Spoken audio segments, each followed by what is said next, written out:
Welcome, everybody. It's your girl, Delores, just a pink girl in my pink world, here on every social platform. Here today with the Hit the Ropes podcast. And guess who's back, ladies and gentlemen? You know, yesterday I had a little shaky voice. I was like, I don't know if J News going to be here. But guess what? J News is back. Everybody, J News, you got something to tell the good people. Hello, everybody. It is Sunday, 1 p.m. Eastern Standard Time here, September 7th. And it feels like the summer done came and went. And it is time for us to continue to bring you all the news and updates that happened in this week's wrestling world. So we will be getting on the road to that.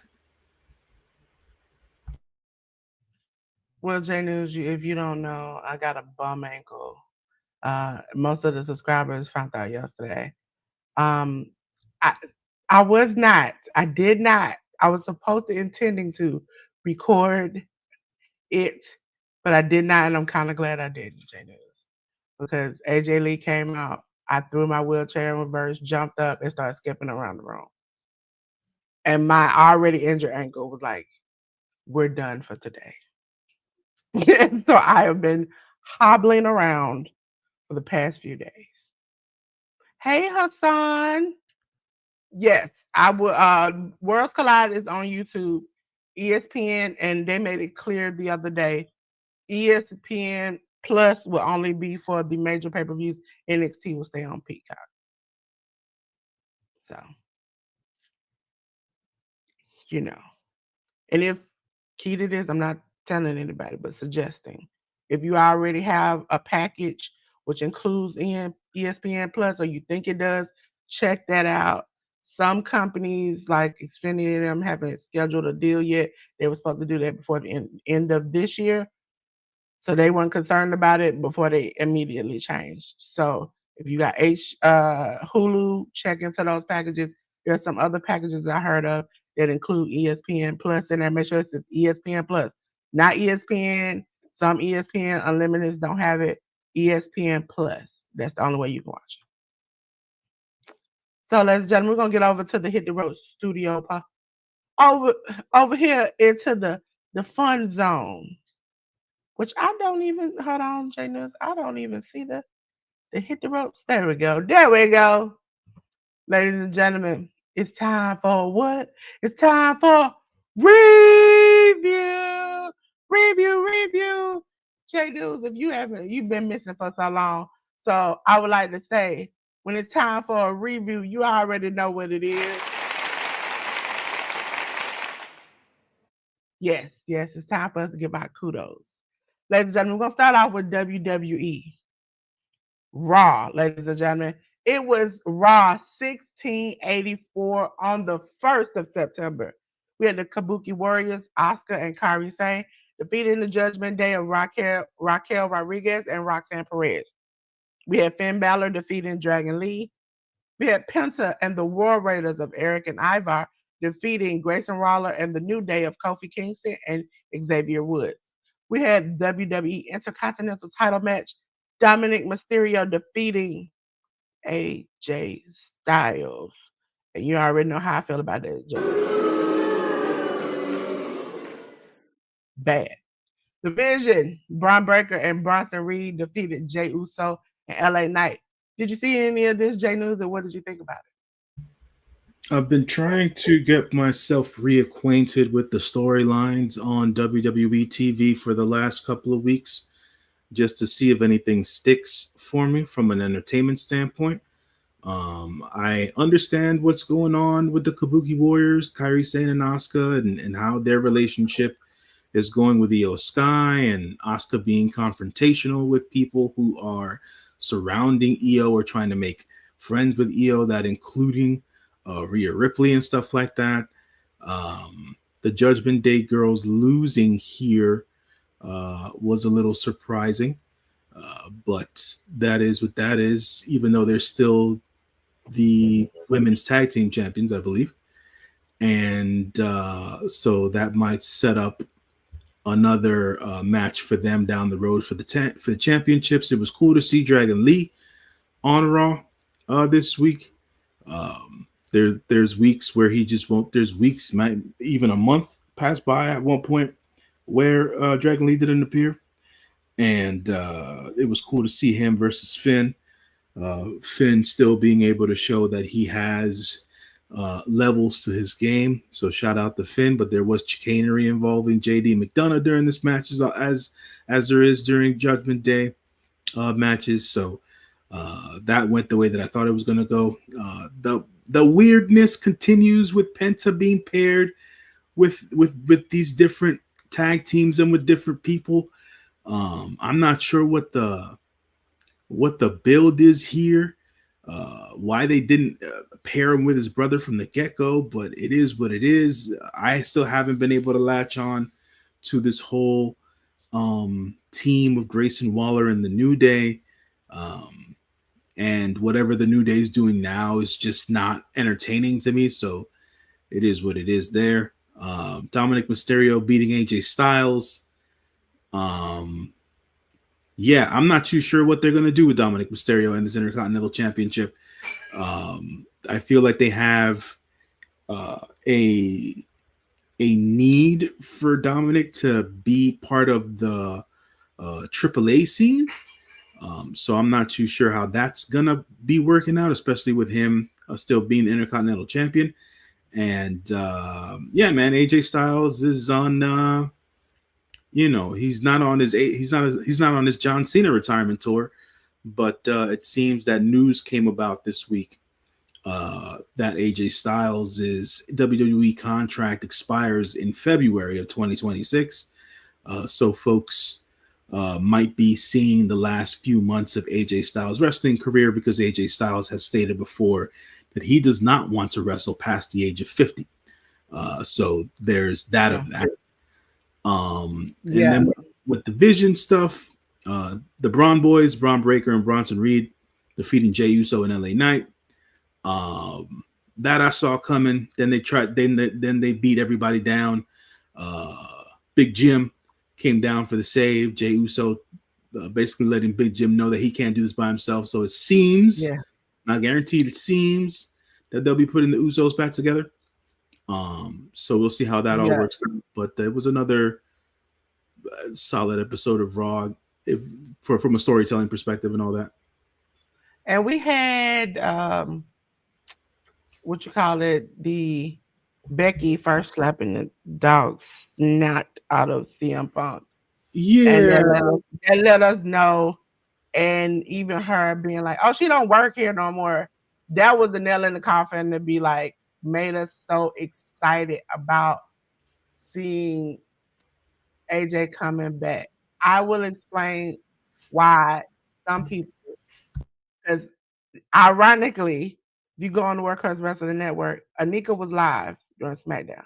Her niece, who is not that younger than us, who knows about AJ Lee, literally, like, when my mom heard it, it was the literal same exact scream I screamed.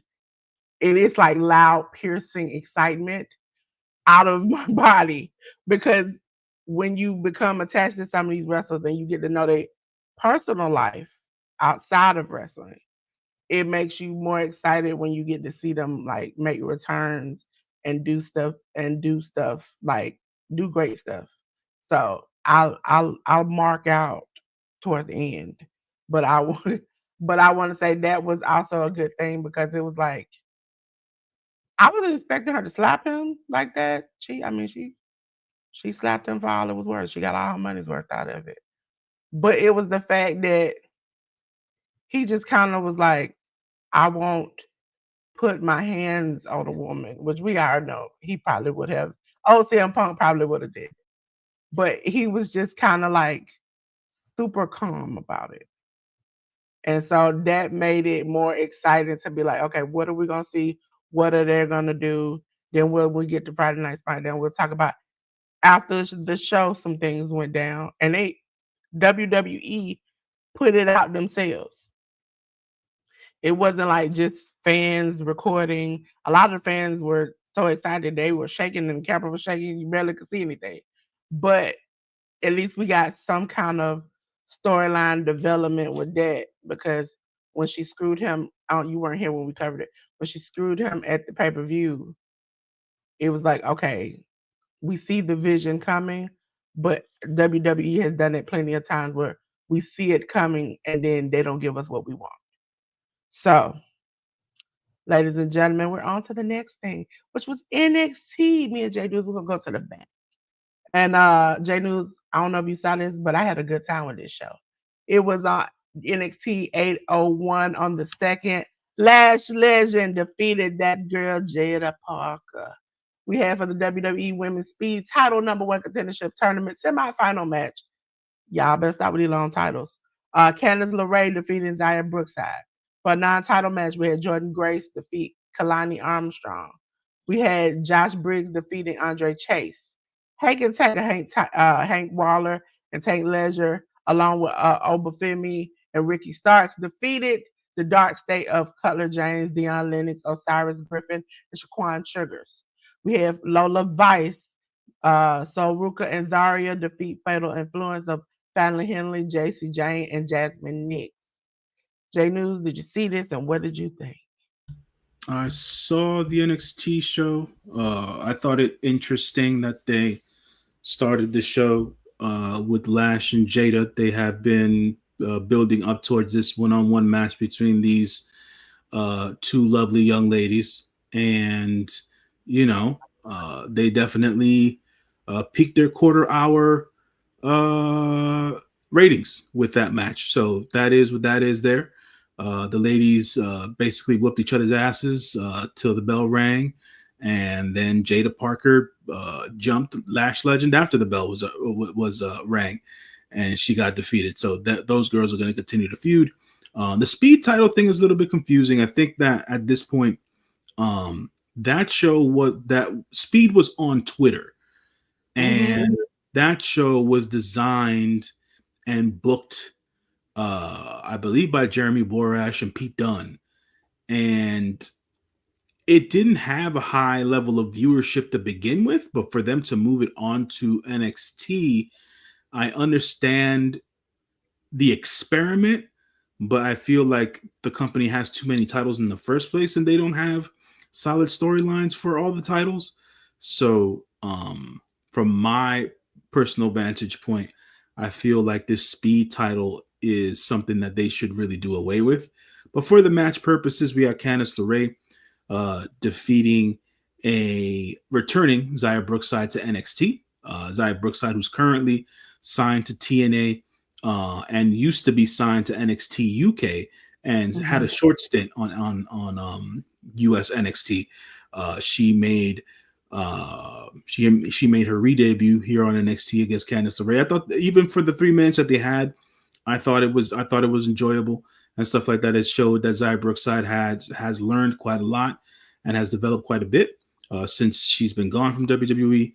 And Candice LeRae still doing the damn thing that she's been doing for damn near the last 2 decades. So there's that. Jordan Grace defeating, I believe, Callie Armstrong's on Evolve.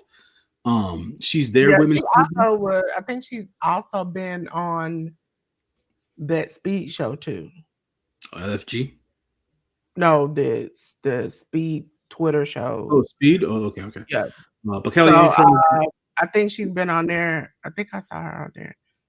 Okay. Now, when it comes to speed, it was good matches and a semi-good show. It's just the placement they put it. You put it on Twitter, an announcement came shortly after. People were like, the owner had did some things and they were leaving them and going to the competitor of Blue Sky. And so then you put your show on there where it's essentially has turned into, if you want to be on there, you support this man, his beliefs. Some people feel, and also a lot of the things that you need to get to do these things, you have to pay for it. So like you remember back in the day, we used to go live on Twitter. You have to pay for it. To even DM certain people, you have to pay for it. So at a certain point, it's become I'm not gonna pay for it, and then I'm really not getting the use that I can out of it. And I got 9 other social medias. A lot of people just don't even look at it. Yeah, I think just to piggyback off of the statement about the use of X slash Twitter, whatever you want to call it. As a side note, I think they went not that they once Elon Musk decided to buy Twitter or whatever. The notion that you have to pay in order for you to edit your own tweets is a bit absurd. So I have the service. I use this service. I don't pay for it. You can pay for different tiers of different things on there. There's a crazy level of just negativity and hate on that particular platform. And then secondarily, there's also a certain level of entitlement on there as well, just because you do pay for a service. And it's social media, folks. Like, if you don't understand that by now it's 2025, social media has been in existence since the days of MySpace, if we want to be for real in that regard. Social media has always been free. So for folks to think that there's somebody because they pay for a blue check or they pay to have an account on there so that they can monetarily benefit from people clicking on their posts and things of that nature. What's the title that they use? Engagement, right? Engage with their posts and all that jazz. I think it's not even engaging, because I'm just gonna be bluntly honest, because I know they watch or whatever. It was some people, I found them, has an award. A night, the person who hosted it has a lot of cachet and background in wrestling and stuff like that. But they wanted to start their own YouTube thing. Great. That's great. Group of people, great group of people. Love them, love their show. Go in there all the time because they on it just about every day. Said I would work with them, okay, because we're gonna be honest now. My numbers and workers wrestling numbers are way better than theirs. I said, okay, let's collaborate. They said, cool, cool, cool. Message the person on Twitter. I go on Twitter and they're like, if you want a message, you have to pay. And I'm like, you need to make other forms of me to get in contact with you, because if I'm not gonna pay to ask you to come on my show, that's not what I'm gonna do. And especially like $15, $16, $17. I'm not paying that to talk to you. Yeah, that's not, and it's like we kept going through this thing. It was like, oh, reach out to me. Well, I would, but I'm not gonna pay for this service. I'm not gonna do. It's not worth my money. I tell people to pay for stuff all the time, and I tell people, if you're gonna spend money on hair, nails, invest in yourself. But this is not something that needs to be invested in. You're not gonna really even make money back on it. Now, the money I invest in this channel eventually, looking like a little bit sooner, will make me money. I won't be making money by spending money at Twitter. Because nobody barely goes over there. Nobody cares. It's like I was saying before, to wrap this up about it. It's just a bit much at the end of the day. It's not conducive to the service at all, in my estimation. And it just gives people this false sense of entitlement with certain things, and just the way that people interact and treat each other on there in general, right? Just even outside of the pro wrestling sphere and things of that nature. It's a whole lot more negative than it is positive, and I just find it unnecessary. But we were on the Jordan Grace versus Kelly Armstrong match. That was actually a pretty strong match between the two ladies. Yeah. Kelly Armstrong looking real good in the ring, looking like she can hang with Jordan Grace, and Kelly Armstrong is as green can be. for in the wrestling world. So Why do you want Jay Lewis to come over with it? They said no, Jay Lewis can't come over. kudos to her for her rise through the ranks and her level of development in the WWE system. So she's somebody that people should really look out for in the future. Josh Briggs just going scorched earth with Andre Chase here. Basically, that was a squash match there with Andre Chase. Josh Briggs trying to make himself a bit more noticed and important in the WWE NXT title scene. So we'll see as to how that works out for him. Hank and Tank, Obafemi and Ricky Saints. That was a hodgepodge thing that went all together to take on the Dark State. They failed those boys over in Dark State. I don't know why they're continuing or why they're trying to continue with that whole thing. But from this match, we basically got out of it that Ricky Saints will eventually be taking on Obafemi one-on-one on whatever their next PLE is going to be. No Mercy on the 27th. There you go. And then the ladies ended the night as they should. Lola Vice is being spotlighted in the last several weeks on NXT TV. She was teaming with Zaruka against the girls from Fatal Influence. It's about that time. I haven't been on the show for 2 weeks, and I stated it before, and I'll state it again. It's about that time JC Jane get up off that belt, man. It was nice ride when she had it, but she wasn't supposed to have that belt for that long. So at the end of the day, I feel that Lola Vice should be on her merry way to get that NXT Women's Championship, and they need to finally decide whether what it is they're going to do with Zarya and Sol Ruka. Because for a long period of time they hinted that they were going to try to break them up, and then they really put that to bed for the later half of the last 2 months. So I think they're not into trying to surprise us, but once you open the can, it's hard to put the top back on. So in this case, I feel like those girls should have gone after the women's tag team championships from a legit perspective. So we'll see as to what happens with those two girls. The Fatal Influence girls are bound to break up. They've been teasing that for the last month or so. So we'll see what the fallout from that's going to be in the next coming weeks as well. Yes, ladies and gentlemen, we're gonna go back in the way back and move on. The next few shows won't have a lot of matches. We had a lot of story. Ladies and gentlemen, we're doing SmackDown 1359 on the 5th on USA Network. I want to note that this is the greatest day of my life. Okay? I ain't got no kids, so I can say this. This is the greatest day of my life. And I also made them broke my ankle. WWE United States title match. Sami Zayn faced John Cena. The only hateful part of this match is that Brock Lesnar came out. So it ended in a no contest. Aleister Black defeated Damian Priest in a semi-good match. In WWE World United States title match, Julia defeated Michin. J News, did you see this and what did you think? Hi, Tim.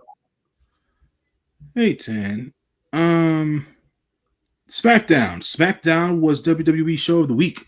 Basically, they were setting everything up for folks to watch SmackDown on the USA Network from the tail end of their last PLE, the last WWE PLE, which I believe was Clash in Paris.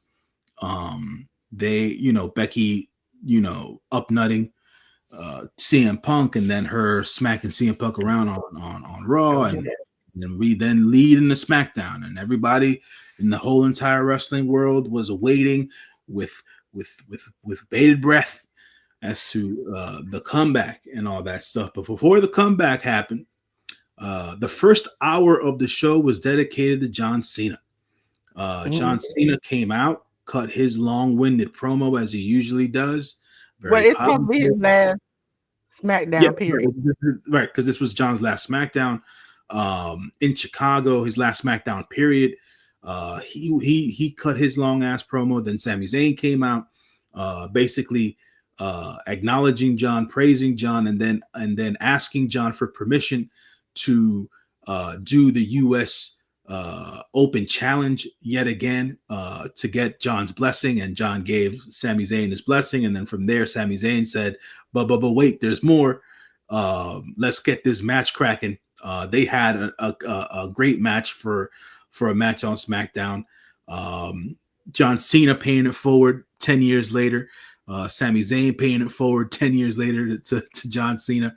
John Cena gave Sami Zayn his first U.S. United States Championship match in 2015 on a SmackDown. Now Sami Zayn being the U.S. champion, he gave John Cena his last U.S. Championship match. Like Delores said, no contest due to Brock Lesnar interference. By the end of it, Brock Lesnar takes out both John Cena and Sami Zayn. And we know that we're heading towards John Cena versus Brock Lesnar at the WrestlePalooza show. That'll be the first live PLE on their ESPN streaming app on Sunday. Is it Sunday, September 20th? It's a Sunday, right? Yes, or Saturday. It's Saturday, I think. Yeah, Saturday. So Saturday, September 20th and stuff like that. So they're building a pretty big card there. For whatever reason, and I'll be honest, I haven't been into this feud between Aleister Black and Damian Priest. It's really sort of just fell by the wayside for me. Decent TV match, like you said, Delores. I don't really have much else to say about that. I will say this about the next match. You know, this is the WWE Women's United States Championship. They created this title, it seems, for no reason. They haven't really done much with it outside of what they did with Chelsea Green. And we all know how good Chelsea is with her comedic timing and her being a comedic heel and things of that nature. But once they put the championship on Julia, it should have really been something to raise her stock and profile. And they really haven't done much with it or have done much with her since they put that title on her. I think they don't put her in a bad situation because we praised them for letting her be her. They like Stephanie Becker speak her language. You know, she was doing really good. And then I think she might have had 1 or 2 bad promos. And then they stuck her with Kiana. And it's like, Kiana is not the greatest promo in the world. I don't want to say they stuck her with Kiana because she's been rehabbing for over a year at this point. And her entry point, they didn't really have a solid entry point for Kiana James to return. She could have beefed with me, like they've done this million times. She could have beefed with Michin. They could have had it out. Then she could just climbed her way slowly but surely because she has history with Tiffany. So she could have just climbed her little way up to the top, lost that match with Tiffany, came back down. You know, like they could have done something. But she's not necessarily well known in the grander scale of the WWE universe, so they have to reintroduce her somehow. So I feel like putting her with, I agree with you that putting her with Julia is not necessarily the greatest thing, because when I saw them together, I was like, are they really going to do this to Julia now after all the work that Julia's done personally with learning the language and accommodating herself to the US and everything else in between? It's like, well, you know, all the work you've done doesn't really matter. We're going to stick you with the girl who knows how to speak English and we'll go from there type deal. I don't like that look of it. I agree with you there. But they needed a different entry point for Kiana James because she's still not well known within the grander scale of the WWE universe. So to stick her in any lane that would lead her to Tiffany at this point wouldn't have made much sense. Just from a grander WWE thing. And to talk about Michin, I've been a Mia Yim fan for years.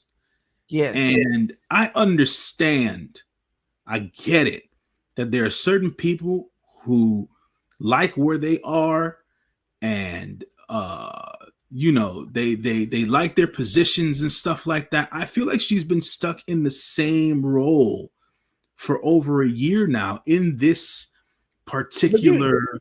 You can't blame her in this. Well, I can't blame her, period. But you can't blame them because they put her with AJ and Gallows in them. And then slowly but surely, each one of them, the tag team, one of them got hurt. Then AJ got hurt. Then they came back. Then they get fired. And then AJ was injured. So then she didn't have nobody. And it was like they were just flip-flopping everywhere. They couldn't figure a place to put her. Yeah, no, And she's having these matches, these big time matches, even the one she had with Zelina, and then it's just like she was losing because they had the high hand. So she really doesn't. I don't know if you can put her in a tag team, but who was she tagged with? yeah, they put her in a perpetual hole of being the person that the whoever the U.S. Women's Champion was continued to beat at the end of the day. For all intents and purposes, Michin, aka Mia Yim, is the mainstay in the women's United States title scene. While all the different champions that have been along the way have gone on to one beat her and then do different things, and she's the only one vying for this or challenging for this championship. I don't know, man. It's to make her a perpetual loser at this point just doesn't sit right with me. And I feel like she should be doing something different. But at the end of the day, I'm just a fan. I'm not saying she should leave the WWE or anything like that. I just would like to see her do something different. That is all.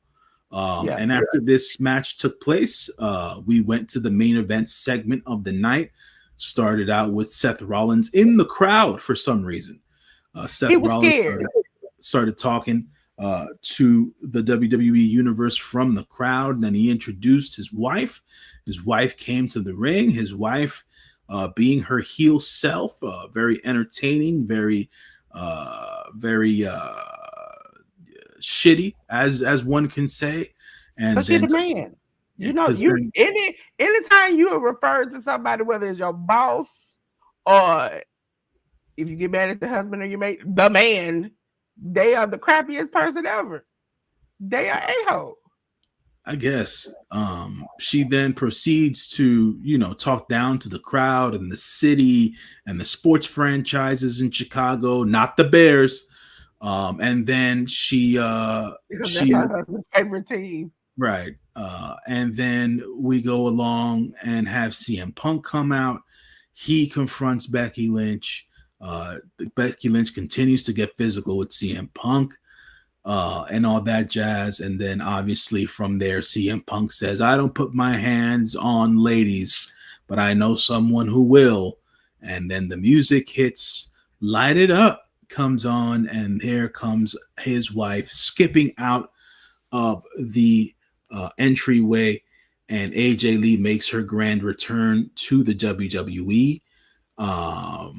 For those of us who've been watching the WWE for a long period of time, and like Delores said earlier, if the WWE didn't give the fans what they wanted, I feel like that there would have been this, riot. like a riotous or a revolution type of response to it all or whatever. But I think the other side of it always is, and this is what folks always need to keep in perspective, is whether or not she ever really wanted to come back to wrestling, right?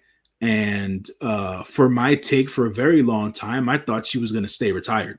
Because I knew she wanted to come back. She has had interviews, because I watch all the stuff she does. She has had interviews where she has made it clear she stood in solidarity with her husband. When AEW pitched stuff to her husband was having internal issues at that point.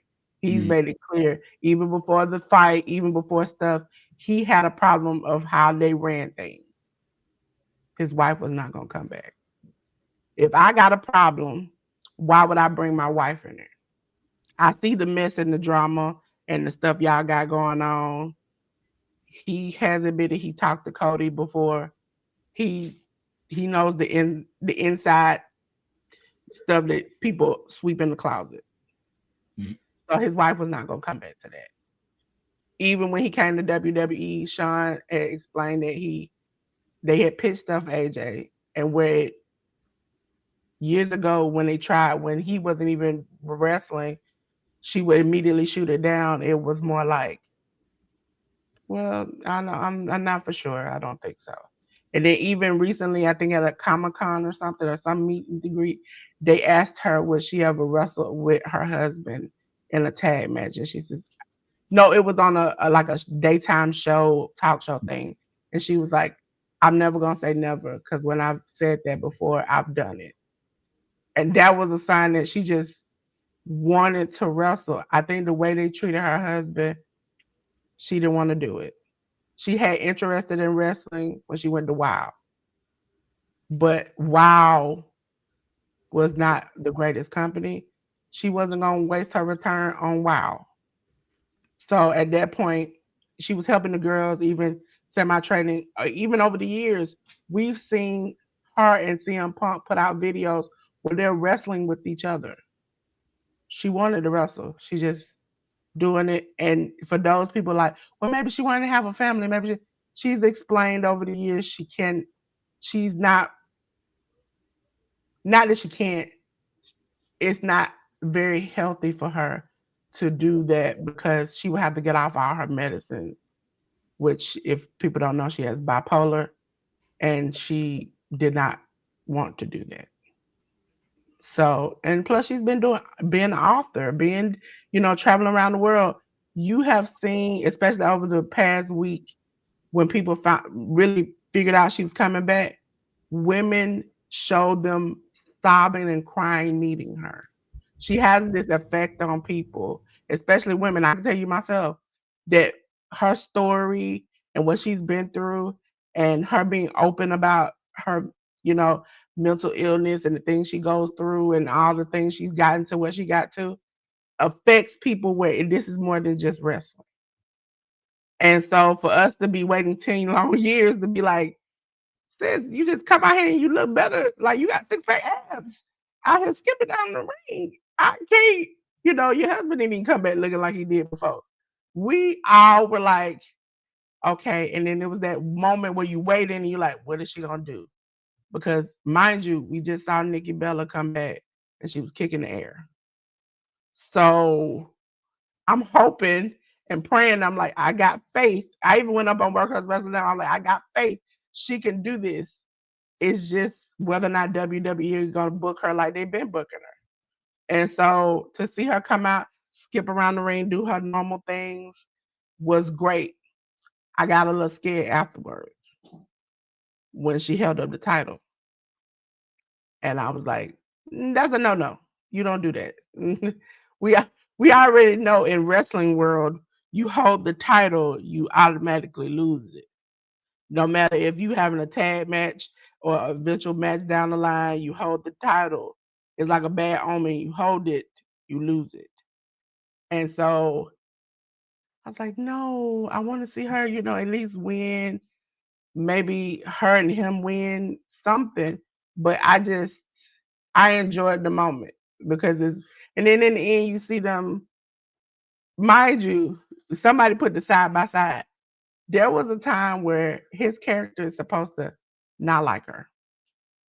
He was like, I'm always coming to save you. I can't stand this. And she was just all like, but I love you. And he was like, just get away from me. To see him like adore his wife and just stand there and just be like wide-eyed, happy, and she jumped into his arms was just like, okay, we can just end this right here. My heart is like, I'm in tears. I'm jumping up, skipping in my room. I'm happy. We can just end it right here.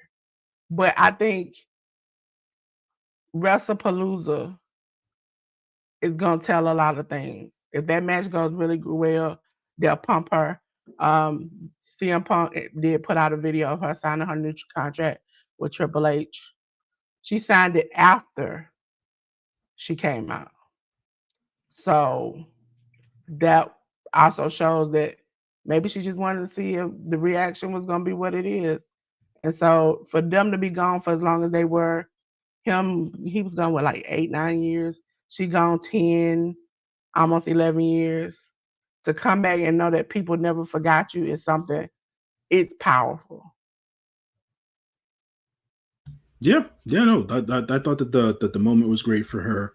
Like you just said, Dolores, they showed a video clip online that went through the socials and stuff like that of her signing her WWE contract, which from the information that is out there, it seems to be that she signed a full-time multi-year deal to come back to the WWE. So she'll be on TV on a weekly basis. So folks don't have to worry about her being part-time. in that particular sense. I wonder, um, given her given her hiatus from the ring, the 10 years that she's been off, um, I just hope that the company, walks her through her paces instead of like throwing her into the deep end and I stuff think like they're that. gonna throw her in the deep end only because Punk has admitted, just like Edge did with Beth on his way back, he worked with Carmelo and Ricky and them, but he also worked with her. They have a ring in their house. Yeah, yeah. I know that So she's been. he's been training with her. I think she's been out there. She's admitted before she goes out there, but she's also admitted that once her husband left wrestling, she just stopped watching it. Yeah, so And for so her. she's like, until my husband really gets back into it, I'm not watching it. And then I think after he came back, they asked her, is she watching it? She's like, well, I only watch, the company he's in. I don't watch any other company. And so it's like, I think I cannot wait for the moment she and Roxanne go head to head. Yeah, and I think that's what a lot of folks, especially the younger generation of ladies watching, are looking forward to. Her and Roxy going one on one. There's a lot of different matches. Obviously, she's been gone for 10 years, so there's a lot of different women, not matches. There's a lot of different women she hasn't faced off with. So for me, my feel is not to throw her in the deep end of like having her have a ton of matches to Yeah. start out, especially with all the time she's had off. Like for me, it's let her get her bearings about her. Have her cut her promos to see if she can still do that at a high level, which I'm sure she can, and things of that nature. But the wrestling aspect of it and putting um, contact and impact on your body right away, even though she's been training for on the side for years, because I believe she was a writer or a producer Wow. Yeah. And she helped. on WoW, yes, and also on the Heels TV show. Oh, yeah. I Uh, remember that. so Yeah. she did that with Punk for a while. So she's been off and on training in the ring for years. So it's not like she's gonna be rusty and things of that nature. But it's also a different beast between training and being in front of a live crowd and things of that nature. So I hope that everything goes well for her. I think it was a great and a big moment to have AJ Lee come back to the WWE. Even though I'm not the biggest fan of the WWE product currently, I will always commend and praise those superstars that I've been fans of for years. And she was one that stuck out to me when I returned to the wrestling scene in the early 2010s. I believe I took a good between 2003 to 2011. I did not watch wrestling. I didn't watch televised wrestling at all. I went to wrestling shows, but I wasn't keeping up with stuff and things of that nature. And then once I think I came back once CM Punk had his pipe bomb moment, and I was introduced to AJ Lee through WWE TV, and I thought that she was so unique, so different, and she was a girl who liked to wrestle. She wasn't Yeah. one of the even though she was a part of the quote unquote divas division, she wasn't your run of the mill diva at that point in time. And so you could definitely notice that about her. And now that the women are in a stronger position as a Yeah. whole in the WWE, I think They this will supported her so much the other day that it was like, the fact that what made me laugh was when Trinity was like, if she come out on this show, I'm gonna come online and I'm gonna cuss and rant and rave so bad because she's admitted she loves her and wants to wrestle her, and now she comes back and homegirl's like, I'm pregnant, I can't move, I'm stuck, and then the next day she posted like, yeah, Big Jim out there hanging out with them. And like she was bad, and I was like, that is so cute. And Roxanne put out her post with her talking about mommy's home. It also comes on the fact that Riddle had so much nasty stuff to say about Punk that to see them interact and have fun is great. I also like they're not making her this, like towards the end of her run, she was like this super crazy person. twitching and acting funny, that she was able to be her fun-loving self. But when it switch flicks, kind of like if you've seen people who've seen Maki Ito, I love her. She will be cutesy. That's where I get it from, cutesy and all the rest of that stuff. But then she'll whip out a pizza cutter and cut you across the face. That's the kind of the two dynamics of, I can be nice and I can be nasty. Which one do you want to choose? And her just skipping around and then just like just laying her hands and just sitting there and just like having the biggest smile, like I'm gonna tear your butt up. It made me remember why I fell in love with her in the first place. Is because she was just this. It was different. It wasn't like she was taking off her clothes and doing all the rest of that stuff. Even in her punk thing when she did with him, she didn't. He always would be like, "I don't want you. I don't want you. I don't like you like that." And even like somebody posted a clip of the time he walked out of the ring and just left her like goodbye, and then she stopped him and they made out, and she stepped back and he was just like frozen in love, and she was just like, "Well, see you later, bye," and just skipped on down the ring. It was like that's the kind of dynamic I want them to continue to have. But I think he's just so head over heels in love. He can't keep that character up for himself because for him, it's like he skipped around behind her. He held, boasted with her. It was just like that was good to see that they've grown not only as people but characters. Because normally the time you're supposed to stick to your character. I'm supposed to, no matter if I come back 50 years later, I'm supposed to be the same person. We've seen those characters like the Red and Yellow Man and the Ultimate Warrior. They come back and they still want to do the same crap they did in 1955. I can't do it. But ladies and gentlemen, me and J News, you already know where we're going. We're going to the back, okay? Because after I had a good day with this, I'm gonna tell you about all the fun things I saw this week with the company All Elite Wrestling (AEW). Ladies and gentlemen, AEW, we're gonna do Dynamite. They had a few matches, just like the rest of the companies, except for when we get to the indies. It was on the third TBS HBO Max. Ladies and gentlemen, I would like to come forward. Me and JD was at the corner to let you know that HBO Max is now where you can get the pay-per-view. If you already have HBO Max, it's $10 discount. So I think you pay what, $4.99 or $3.99 instead of the full price if you already have HBO Max to watch the AEW pay-per-views. If you're like, hey Dolores, you're gonna start watching HBO pay-per-views until it becomes free on HBO Max, that I'm gonna leave that over to the Workhorse Wrestling Network. But ladies and gentlemen, on this show, we had for the AEW TBS title match, Mercedes Moné defeating Alex Windsor. We had Mark Briscoe defeating Lance Archer. We had for the AEW World Tag Team title, Brodito defeat the Death Riders of Claudio Castagnoli and Real Yuta. We had the Don Callis family, Josh Alexander and Kyle Fletcher, along with the Young Bucks of Matt and Nick Jackson, defeat Adam Page and Jet Speed of Kevin Knight and Mike Bailey, along with Kenny Omega. I think this was his write-off song. J News, did you see this and what did you think? Yeah, I saw Dynamite on Wednesday. Another solid episode of AEW Dynamite. I thought that Mercedes and Alex Windsor, they've got great chemistry. They showed that the last time they had a match for the team. I think this is Alex Windsor's second time vying for the TBS Championship. So the first time they had a match, I thought it was great. No, BS. They faced off for the Rev Pro Women's Championship back when Alex was still at Rev Pro. That match was excellent. This match was excellent. Another great showing for Alex Windsor here in defeat.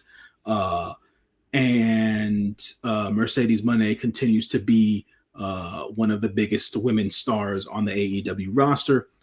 Mark Briscoe came out to an impromptu match between him and Lance Archer. I felt like that was hastily put together. Like it came together real quick because Mark Briscoe came out cutting a promo and stuff like that, wanting to challenge somebody from the Don Callis family because he wants a shot at Kyle Fletcher's TNT championship. Then from there, he did not get Kyle, but he got Lance. So he defeated Lance in order for Mark to get a shot at uh, at Kyle. They put another hurdle in front of Mark Briscoe to have a match on Saturday on Collision with Konosuke Takeshita. He then had to go through Takeshita in order to get to get a TNT title shot against Kyle. We'll get there when we get to Collision. The AEW World Tag Team match was great. I think that what they've done with Brodito has been nothing short of fantastic so far. I thought that this match between them and the Death Riders was really, really good. Claudio was in his bag. So it's always good to see Swiss do his thing. He was gone for a couple of weeks due to time off he had requested and things of that nature, but it's always good to see him come back and kill it. Wheeler really stepping into this character of his that he's developed with the Death Riders. I think this has been a real good thing for him with all the heat that he's been able to develop with the fan base. So I think that's just a net positive for Wheeler when it comes to the with him and his relationship with the AEW fan base. I think Marina Shafir is fantastic. I think they just need her to do. I think they need her to do more stuff in ring with AEW. Hopefully, she gets that opportunity within an immediate time frame. Hopefully, sometime soon. And I think I think that's going to be the case because we will be. I think there's going to be some reshuffling with the members of the Death Riders coming soon. So we'll see as to how all that ends up. The Don Callis family, Josh Alexander, Kyle Fletcher, along with the Young Bucks defeating Adam Page, Jet Speed, and Kenny Omega. Like Delores said, this set up Kenny Omega being written off of TV for a while because Kenny has some important doctor's appointments that he has to tend to, and he's also getting his Japanese visa situation getting straightened out. So there's that. So good luck to Kenny on everything. Hopefully he everything works out with his yearly checkup at post surgery and whatever other maintenance he has to do with his body and things of that nature. So props to Kenny, and hopefully he comes back even better than what he did last time post surgery. We did see highlighted in this 8-man all-star tag Kyle Fletcher and Adam Page. It seems like that's where we're walking towards, and I will get further into that on when we get to Collision. I thought it best. This is my personal opinion. My personal opinion was I felt like they probably should have gone with Josh Alexander versus Hanger at all out instead of this week's episode of Dynamite. But we're gonna get that coming, and we'll build on that when we talk about Collision. But another solid show for AEW Dynamite. And they haven't missed so far since the earlier part of the year, and I think they're on a good roll. And now that they have several of their stars, several of the major stars out with injury, that being Swerve Strickland, Will Ospreay, now Kenny Omega out, no Jay White, obviously still no Keith Lee, and there's gonna have to be other folks who are gonna have to step up. I feel like the design is not only for Kyle Fletcher to step up, but also the design is for the women's division to step up.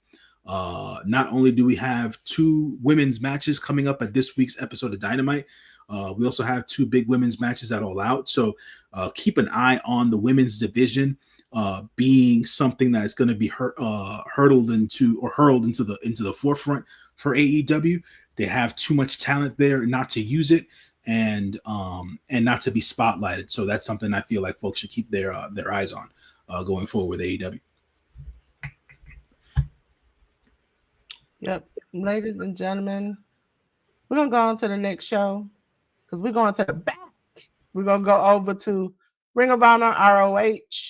It was Honor Club 132. You can watch it on ROHWrestling.com or the app. It was on the 4th. We had a non-title match. Athena defeated Dame. I can never get his person. I can never get her name right.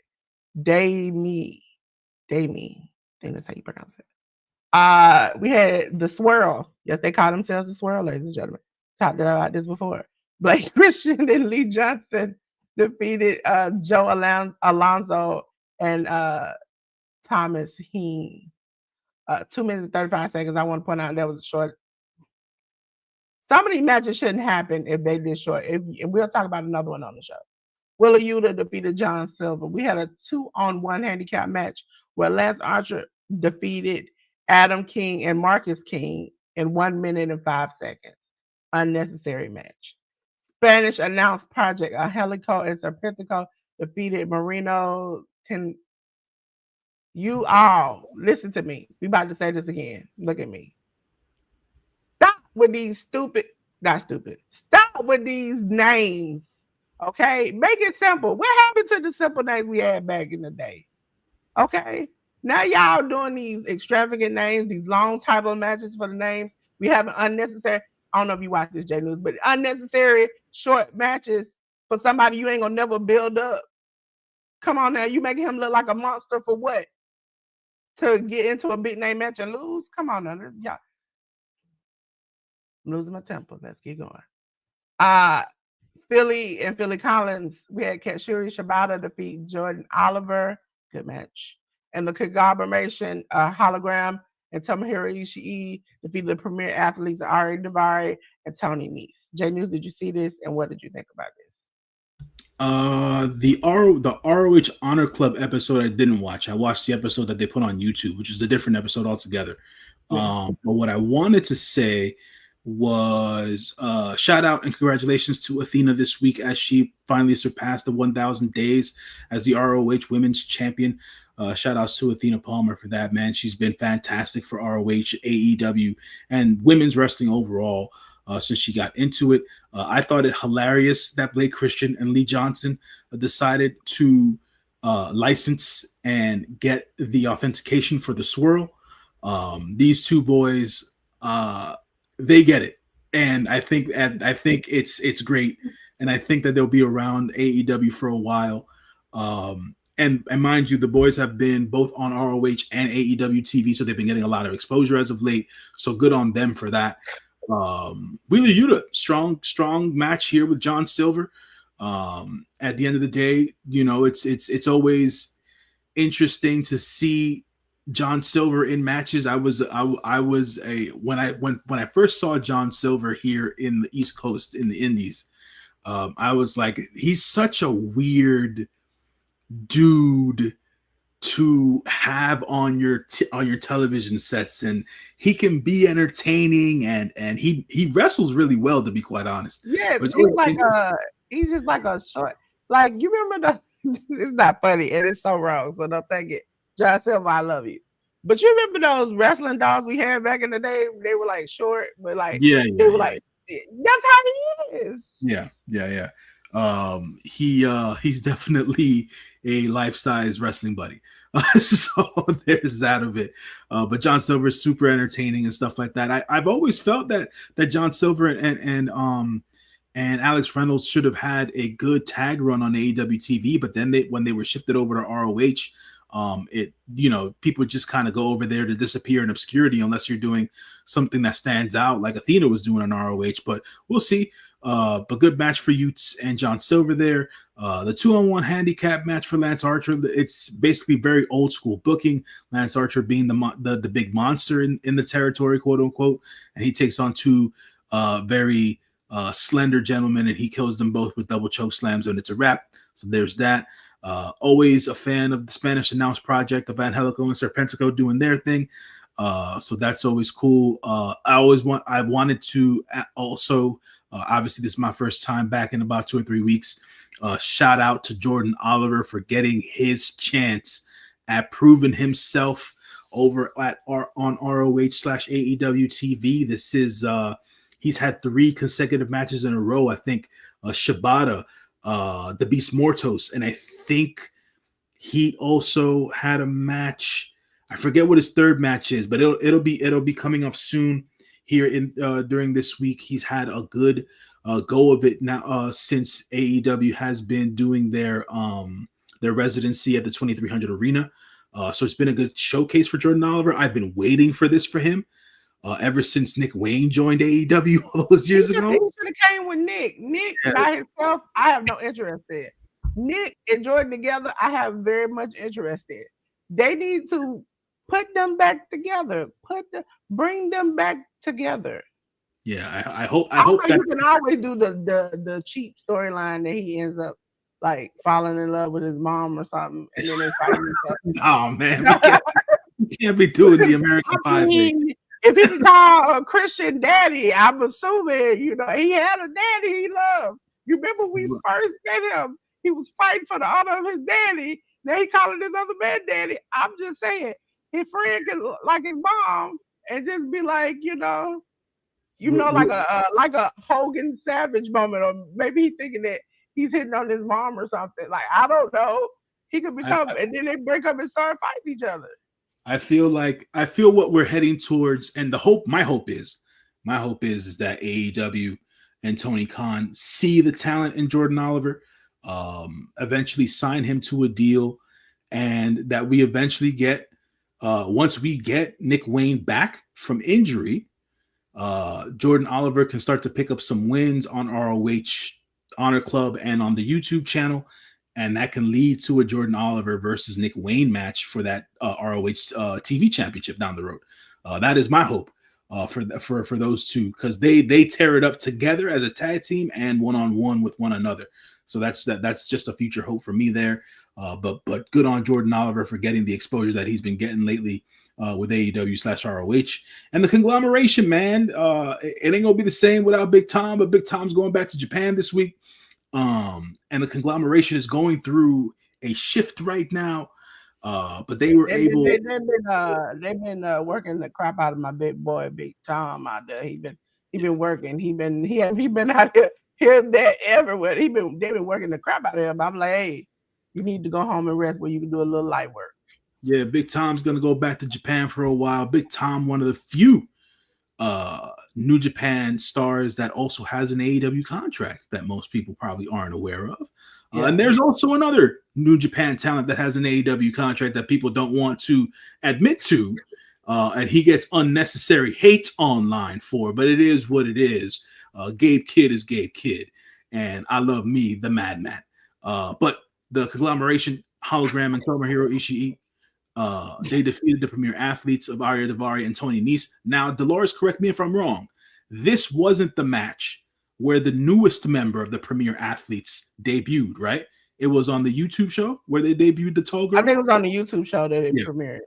Yeah. Also, for those, when we get to it, last week we talked about Death Before Dishonor. It's on YouTube on their channel because they had glitches, so they put it fully on YouTube. So you all can watch it there, which I think is good marketing because that's what WWE is doing with AAA. Yeah. And also, Maple Leaf Wrestling is now on YouTube. The show that they were supposed to have, it'll be on. I couldn't find it. And I was like, well, how am I supposed to do the watch along? So we'll talk about it. When we get to it, I won't do any of the matches that are listed. We'll skip over that part. But it'll come on the 11th on the YouTube channel. So they'll start be doing more on their YouTube channel. All right. So, ladies and gentlemen, we're going to go way back in the playback. We're going to go on to AEW Collision, which was yesterday on the 6th, TNT HBO Max. It was AEW Collision 109. John Moxley defeated Daniel Garcia. FTR, which is Cash Wheeler and Dax Harwood, defeated Adam Priest and Tommy Billington. Harley Cameron, Chris Statlander, Mina Shirakawa, and Tony Storm defeated Megan Bain and the Triangle of Madness, Julia Hart, Sky Blue, and Thekla. We had Konosuke Takeshita defeat Mark Briscoe. J News, I know you watched this. Yeah, what did you think about it? I thought this was probably the best episode of Collision in quite some time, and Collision's been solid for months on end. So tremendous match between John Moxley and Daniel Garcia, finally giving the fans something to chew on when it comes to Daniel Garcia, because now we don't necessarily know which way Danny will be going after his second consecutive defeat from Jon Moxley. Jon Moxley winning via roll up again, but this was a different type of story being told in the ring between Jon Moxley and Daniel Garcia to start off the show. People who say and who give Jon Moxley criticism about his wrestling style or lack thereof don't know Jon Moxley, man. Jon Moxley just put on a clinic with Daniel Garcia in that ring to start this show. It was about 20 minutes, I think, that they got to start the show. And it ended in Daniel Garcia getting another being defeated again via roll up. Still wasn't able to get that win over Jon Moxley. Then Daniel Garcia was to not cut a promo, but Tony Schiavone came out after Danny lost the match to ringside. Tony had the mic in hand. He told Danny, another tough loss, but a great outing for you. Where does this leave you? And then Danny cut another impassioned promo, but basically leaving people in limbo, leaving the fans in limbo, basically saying that, yeah, I'm good, but good is no longer good enough. So now it's a wait and see thing as to where we will see Daniel Garcia in the future. Will Daniel Garcia eventually join the Death Riders? Because it seems like Jon Moxley over the last several weeks, along Jon Moxley and Marina Shafir, have been in Daniel Garcia's ear, coaching him up really, instead of beating him down. And we saw some of that coaching up take effect in his matches against Jon Moxley, but he still wasn't able to get those wins. So it seems like we're finally getting to what I've always felt was the nooks and crannies of the Death Rider story, which is really the Death Riders wanting the newer generation or the younger wrestlers of AEW to have more of an aggressive edge to them when they go into their matches, to be more balls to the wall and not be so contrived and tense in the ring, and to say that to use a lack of a better term. So I think that it's not Jon Moxley trying to take AEW a hostage. It's more of Jon Moxley trying to inspire a new attitude in the younger generation of wrestlers in AEW. That's what I think the Death Riders are there to do, regardless of what we've already seen from them, right? So there's that part of it. The tag match with Stokely with FTR versus Adam Priest and Tommy Billington. Great to see Tommy back on AEW TV. I didn't necessarily know where they were going to go with this tag match between Tommy Billington and Adam Priest. I thought, because Tommy Billington is more of a disciple of FTR, I thought that they were going to set up Tommy Billington turning on Adam Priest by the end of this match, but that didn't happen. But it was a great tag match, another great showing for Adam Priest on AEW TV. It seems like AEW talent scouts have taken a liking to Adam Priest, and FTR is willing to work with some of the other younger talent in order to bolster their stock, especially on TV. So great on FTR. They've always been willing to do that. So a fantastic tag match in that estimation. The ladies' 8-way all-star tag was a tremendous amount of fun. Everybody got their shit in, which is expected. And we saw some great tag team maneuverability between Chris Statlander and Harley Cameron. So they're coming along together as a tag team, even though they don't have a name yet. Mina and Tony have always stood out. The Megasis was there by herself. No, there was nobody allowed ringside, so Penelope wasn't out there this time around. The ladies of the Triangle of Madness, they're putting themselves together as a trio, working like a well-oiled machine. But based out of all of this, even though the face women's team defeated the heels, after all was said and done, Toni Storm got nuts, and she basically challenged 4 of the ladies involved in this match for a shot for her AEW Women's Championship. So at All Out, it's going to be Toni Storm versus Chris Statlander versus Thekla. Thekla Stat, Tony, and why am I forgetting? And Jamie Hayter, because Jamie Hayter did come out for the Yeah. save after the match was over because they were getting beat down by the girls from the Triangle of Madness and stuff like that, and they were because they took out Mina and Harley for a bit. So the Triangle of Madness girls were able to take shots at Tony and Mina Shirakawa, and then Jamie Hayter came out post match to run in for the save. Tony Storm and Jamie Hayter do have their history together. So Tony Storm cut a impassioned yet nutty Tony Storm promo to then challenge those three girls to a 4-way women's match at All Out. So I'll be looking forward to that. We also had a bunch of different promos being cut in the back during Collision. One that stood out to me the most was the one that Big Bill and Brian Keith cut. Basically, Big Bill challenging what seems to be a returning Eddie Kingston. Eddie Kingston should be returning sometime soon, so we will see how that all shapes out. Another backstage promo that stood out to me as well was one that Jon Moxley cut after his match with Daniel Garcia, basically answering Darby Allin's challenge to Jon Moxley. So Jon Moxley and Darby Allin are going to go one-on-one at All Out in a coffin match. So we'll be seeing that happen. There was another backstage promo with the boys from the Bang Bang Gang. So now we're taking into effect and into toll now Juice Robinson's more serious side. They have been faltering. They've been just loss after loss after loss, and they had a backstage promo with Lexi, and it seems that Juice has now retired Card Blade. They have now retired Colton Board at the end of the day. And they will be getting a little bit more serious. There were also cut package video packages shown throughout the night for Ace Austin.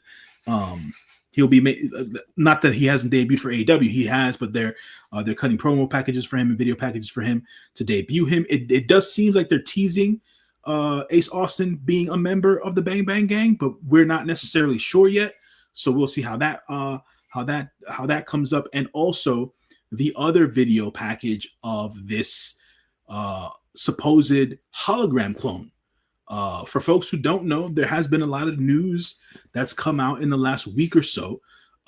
Mexican wrestler Ares, Mexican wrestler Ares, and also he's heavily involved in the indies. If folks don't know, a lot of the GCW shows, the GCW shows that Dolores loves so much, Ares tagged a lot with Gringo Loco. Ares and Hologram, who Hologram's original Mexican luchador name, why is he escaping me right now? Aramis. They were a tag team for a long time, and they were signed to AAA. But then when Aramis signed to AEW as Hologram, Ares was still on the indies. Ares was supposedly, according to reports, he was supposedly offered a WWE contract. He then took that contract because he was also negotiating with AEW. He took that contract back to Tony Khan. Tony Khan said, "Here's more money. What you want to do?" And Ares said, "All right, cool. I'll take the money." What you want me to do? So, I was hurt, but I don't blame him. Also, I think while you were gone, we had that was it the Beast Mortos lawsuit that he filed? Yes. With the Black Forest thing. Yeah. I think they're doing that in kayfabe per se, but I think, like, genuinely, I think that the guy who is the Beast Mortos was genuinely upset with that necessarily. But AAA, like WWE, they own the names of certain characters, which is why, for folks who don't understand, which is why when Penta left Lucha Underground and he went to go wrestle with TNA, he had to change his name to Penta L00M, and then it was the whole thing because AAA owned the name. With that being said, Dolores does have a point. It's been like 50 versions. Yeah. Of Total's, and he acts like he's the main owner of it. I was like, it was a Total's before you, and it was a Total's after you. That's right. That's right. That's You right. can't do anything. If that's the case, we need to go back like 5 or 6 Taurus's and they sue all you all. Yeah, This yeah. is the But problem. And the like I fact that said, they continue to let you use this gimmick even after you left was a miracle in itself. And now you rocking the boat. Stop it. yeah, I think he was doing it in fun. I think they were doing that in kayfabe, but it is what it is there with that.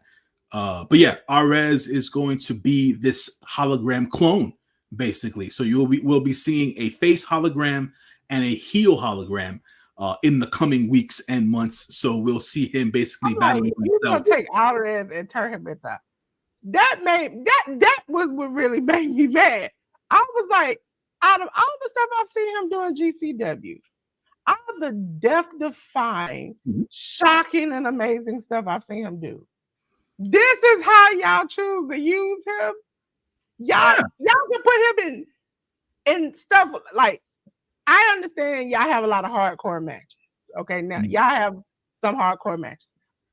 This is one that you can take, and I think he is on Darby Allin level where he don't give a F. You can put him out there, he do some spectacular, death-defying stuff. And this is what you want him to be a clone to somebody. Yeah, because it could. So here's the thing, right? I think this is a and Tony TK, forgive me, brother, forgive me for saying this, but I must say this is going to be AEW's take on El Grande Americano, right? So That's the crazy. That's the craziness in it. That's the craziness in it. Is that so also WWE? I'm gonna get on your butt too. How is a Grande Americano now? We done had like 5 versions of him. I need you to. I understand one got hurt. You may have a second, but we don't went to the third, the fourth, the fifth, sixth in the background, 7 over here. I need y'all.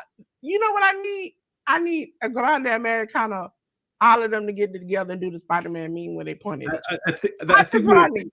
we're eventually going to get there. I've been saying that myself. I think, but eventually we're going to get there. But I think that it's Tony.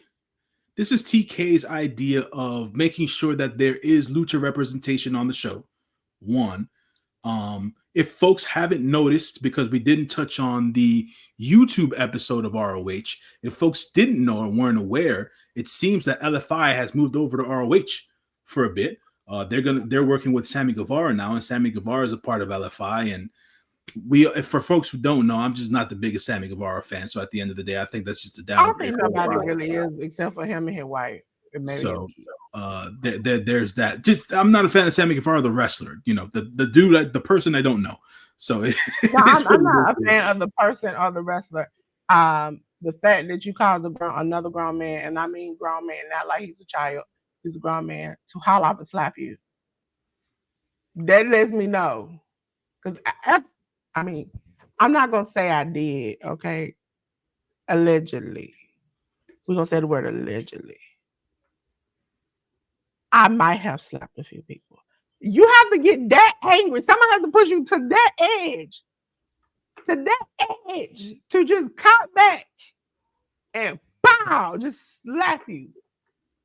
And from what I heard, allegedly slap the dog, piss out your mouth. Listen, you have to be such an annoying, aggravating, hateful, low oh, you're down talking person about the to Andrade make me incident, mad. the You have to supposed make the supposed Andrade incident. Yeah. I forgot about yeah, that. I forgot about that. Yeah. yes. And then you get like mushed by Eddie Kingston. Yeah, I don't know, man. Look, at the end of the Like day, you done got too many altercations, and I have seen you on your channel be a little a-holish, and that was just not in character. I'm telling you, at a certain point, I'm not saying you're a-hole. I just say you have the tendencies, and for my safety, and when I mean my safety, for me not to go to jail, I know that your character is not something I want to watch. Okay, you do that's stupid stuff, you say stupid stuff, you've done stupid stuff. Like it's not even past you and your ex fiance. It's past that. It's just that you've just done and said stupid stuff. Now I did enjoy you teaming with Dustin Rose. That was cute. That worked for him, I think. I feel that was working for him, but I think they need to bring back Fuego del Sol. Okay, not well, Fuego del, not Fuego del well, Sol the way he was, but the way he is now. right. Because Yeah. KJ is tearing it up on the indies right now. Yes, he is. He really is. So maybe, you know what I'm saying? Because KJ's new heel character might work as a good opposition to Sammy Guevara if they wanted to go that route. But that's a good thought. That's a good thought, Dolores. That could be something that the AEW could tap into if they wanted to. But I'm for all afraid intents they'll and put purposes, him back with Chris Jericho. That's yeah, my nightmare. let's not go there. But I just wanted to mention that it seems like LFI has moved over to ROH because they are the ROH 6-man tag team champions currently. And Sammy Guevara did turn on the Von Erichs. So there's that. He So should have been turned on them. He should have been turned on them. No yeah, offense but to them. they have a built-in They feud. they're not going nowhere, and not gonna be doing too much. Yeah, they have a built-in like. I have a pop for nostalgia wrestling sometimes. Like if it's out of the blue, like pow, oh, it's happening, and it has to be certain people. Listen, we all heard the story. I used to be a Goldberg fan. Do not do this, but I imitated his entrance one time, where you kick the door open and you, bow. I did that. Okay, J News did not work out for me. I was lightheaded and about to fall out. And I'm assuming that's what happens every time he wrestles. Because if he really did that in real life, ain't no sense left after you bust your head like that. I loved him. That I had a gold. That's the only really wrestle shirt I had. Goldberg. When they told me he was wrestling against Gunther, I said, "Please wrap it up. I don't want to see it." Certain nostalgia wrestling, I'm cool with, but the fact that we trying to relive the days probably before I was born when the Von Erichs was the SHIT sugar honey iced tea. It's not working for me. It's not working. The boys are still relatively young young in the business, should I say? So that's just something that's going to take time at the end of the day. I feel like, they need their reps, they need more exposure and things of that nature. And hopefully they're able to carve out solid careers for themselves. But it's a different time, right? Like basically what you're intimating, Dolores. It's a different time. The Von Erichs have been out of the limelight, out of the pro wrestling limelight for years, unfortunately due to tragic circumstances.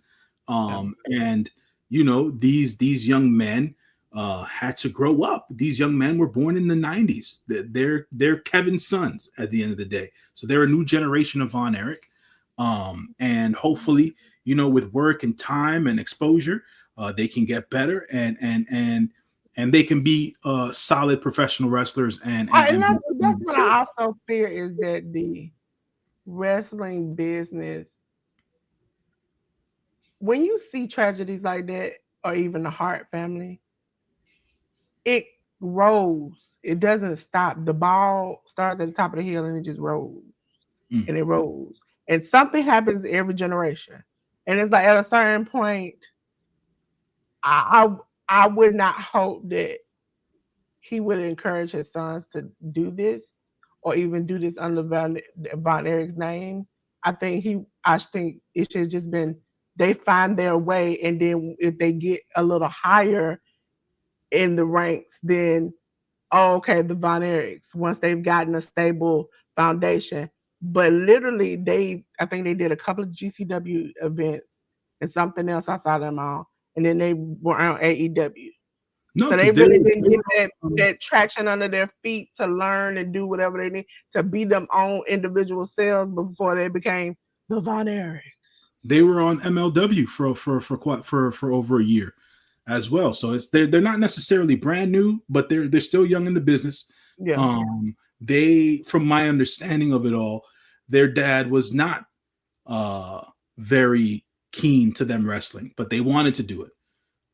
So they asked permission. Obviously, their dad's the lone brother left, and he gave them their blessing, and he did his best. Their dad, Kevin Von Erich, did his best to help train them and help them adjust to the pro wrestling landscape and scene. But if people want to be fair, Kevin Von Erich is from a bygone era of professional wrestling. He was really a star in the late 70s and in the 80s. Kevin Von Erich stopped wrestling in the 90s. So it's a different. It's certain. I would say, for my opinion, there are certain traits that pass down to different things. Sure. And back in the day, it was not even as harsh as it is nowadays. I mean, today you got online, they rip you to shreds. You can't turn around on your phone, on your TV, and they talking bad about you. But at a certain point, I would be more wary of that. Also, what was her name? Lacey? Lacey was her name Lacey Von Erich? Who? The girl that wrestled. Oh, I have no idea. I think she did it in WoW, and I think she was in TNA for a little bit. I think her name was Lacey. She's like somebody's child, and it was bad.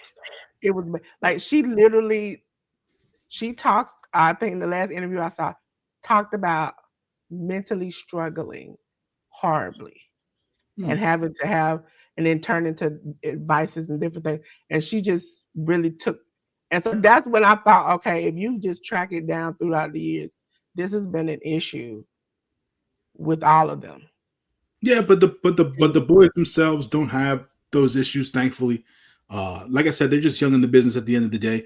And like I said, the business is different from when their dad was in the business. So it's just really more of them continuing to adapt, continuing to grow, continuing to learn and evolve in the current pro wrestling landscape. It's never going to be like it once was for their family because the territory days are over.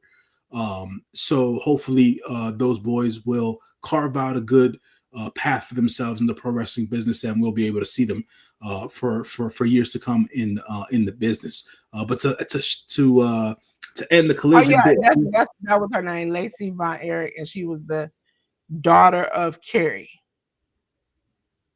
Interesting. Okay. Yeah, and she did. I remember thinking I saw her in her WoW, but I know I saw her in TNA. And maybe somewhere else. I might have seen her in WWE for a short period of time. But she tried to do it, and she became popular because they were like, oh, Von Erich, she was a girl, and they were just like, oh, we've normally seen boys, but we never seen girls. And so she was trying to break out. And recently I've seen some videos where she's like at these meet and greet conferences, and she runs up on people, says the wildest stuff. And I'm like, she just seems like not in the right place.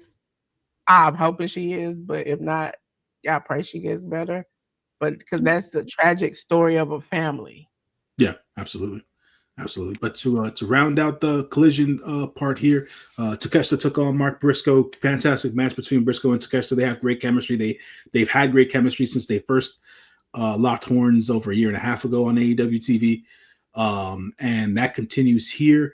But Takeshita won this by nefarious means, not brought onto by himself or the Don Callis family.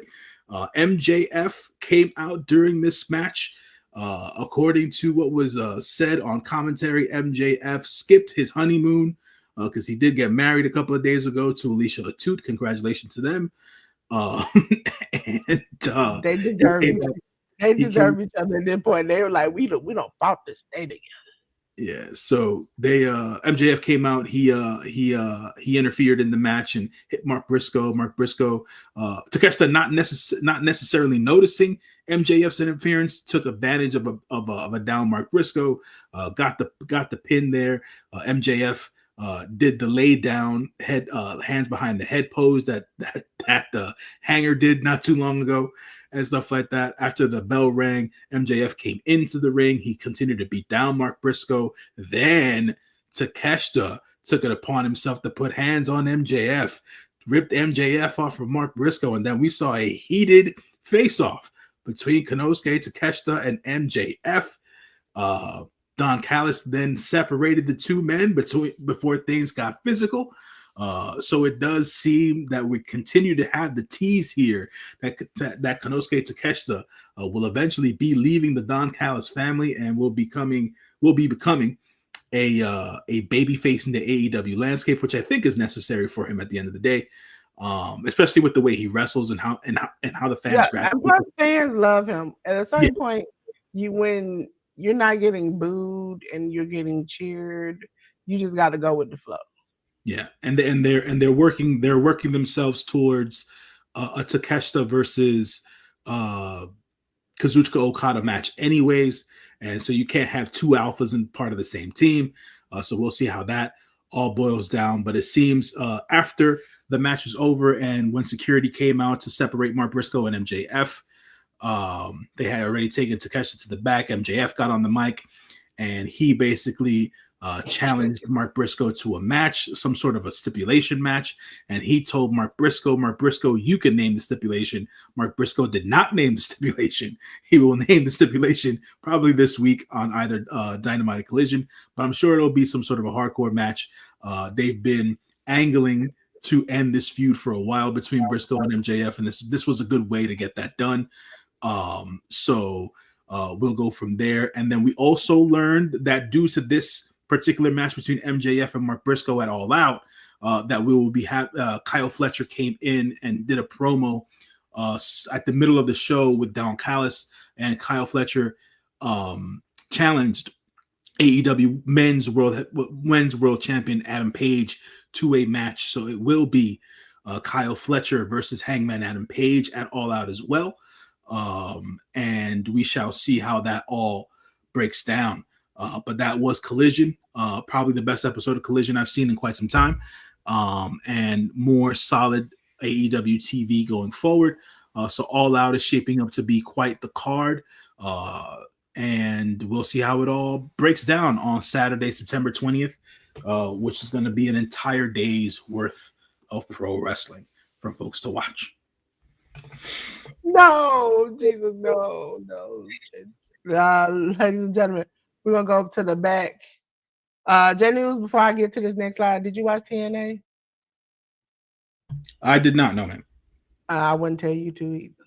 TNA wrestling, ladies and gentlemen.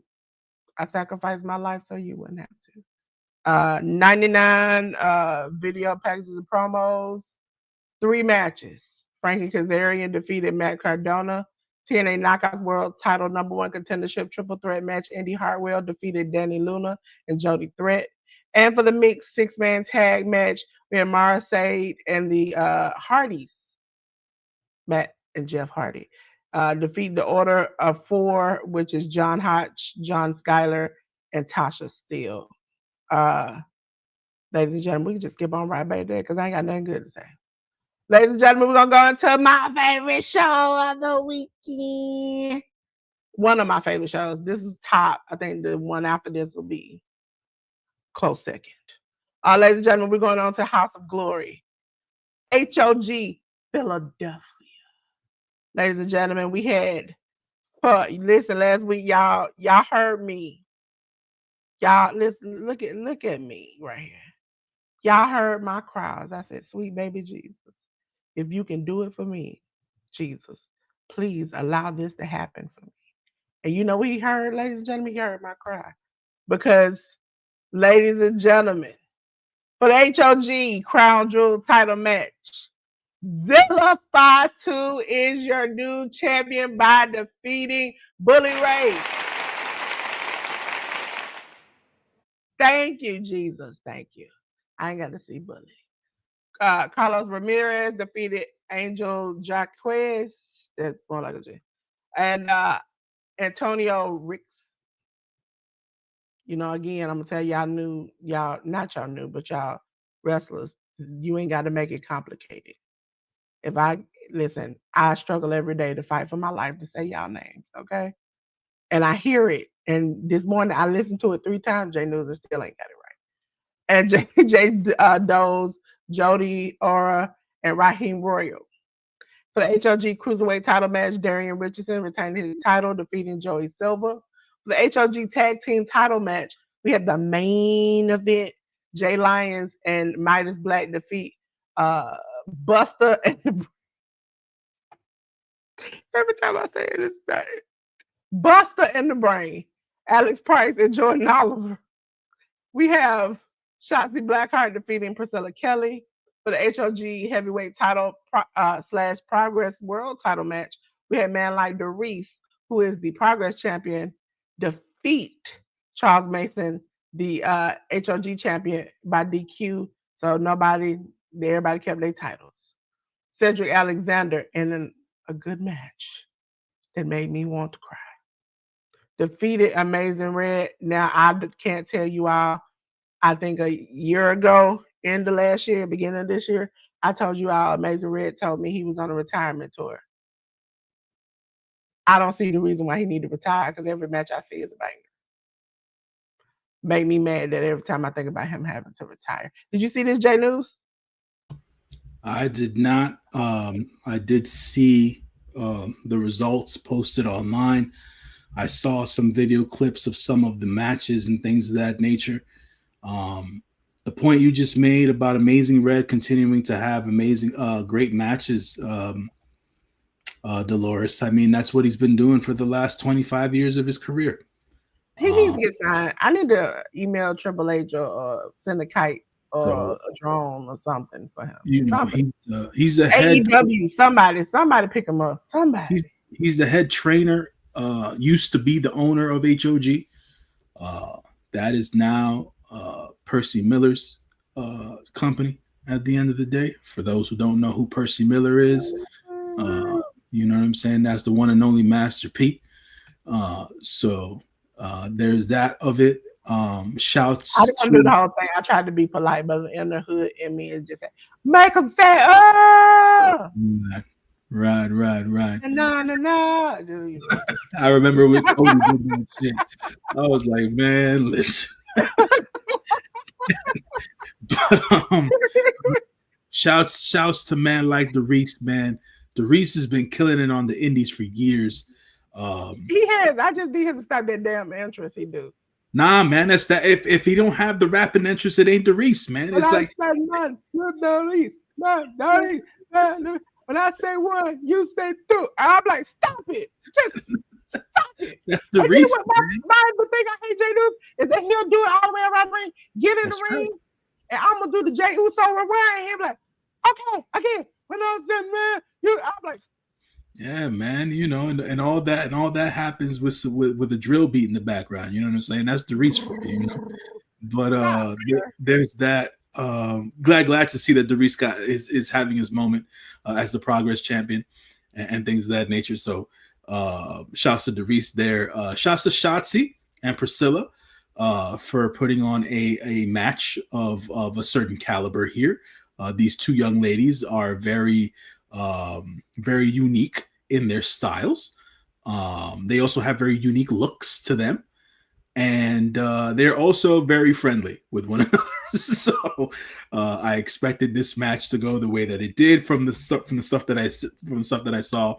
And Shotzi continues to vie for that HOG Women's Championship, which is currently held by Indy Hartwell. But Indy Hartwell was nowhere to be found at the HOG Philly show. Conspicuous by her absence, I see. But also, Shotzi last week had helped to win another title. That's right. So, ladies and gentlemen, we're gonna go way to the back. We're gonna go on to the next show that I love this weekend. From Wrestling Revolver, it was Clean Slate, ladies and gentlemen. And after I saw this show, I was like, beam me up, Scotty. I'm starting to see spaceships on Bankhead. And if you all know, I'm from Georgia. If you don't know what that is, wait a minute. Somebody tried to explain spaceships on Bankhead. I just want to clarify. If you're not from Georgia, you don't understand. Bankhead is where the J's are. And if you don't know what a J is, go find it out from a hood specialist. And so if you are a J, you would see spaceships on Bankhead. That's where the song comes from. Ladies and gentlemen, you go over to why is HOG Philly up there? Oh no. I'll tell you about it though. Clean slate, we had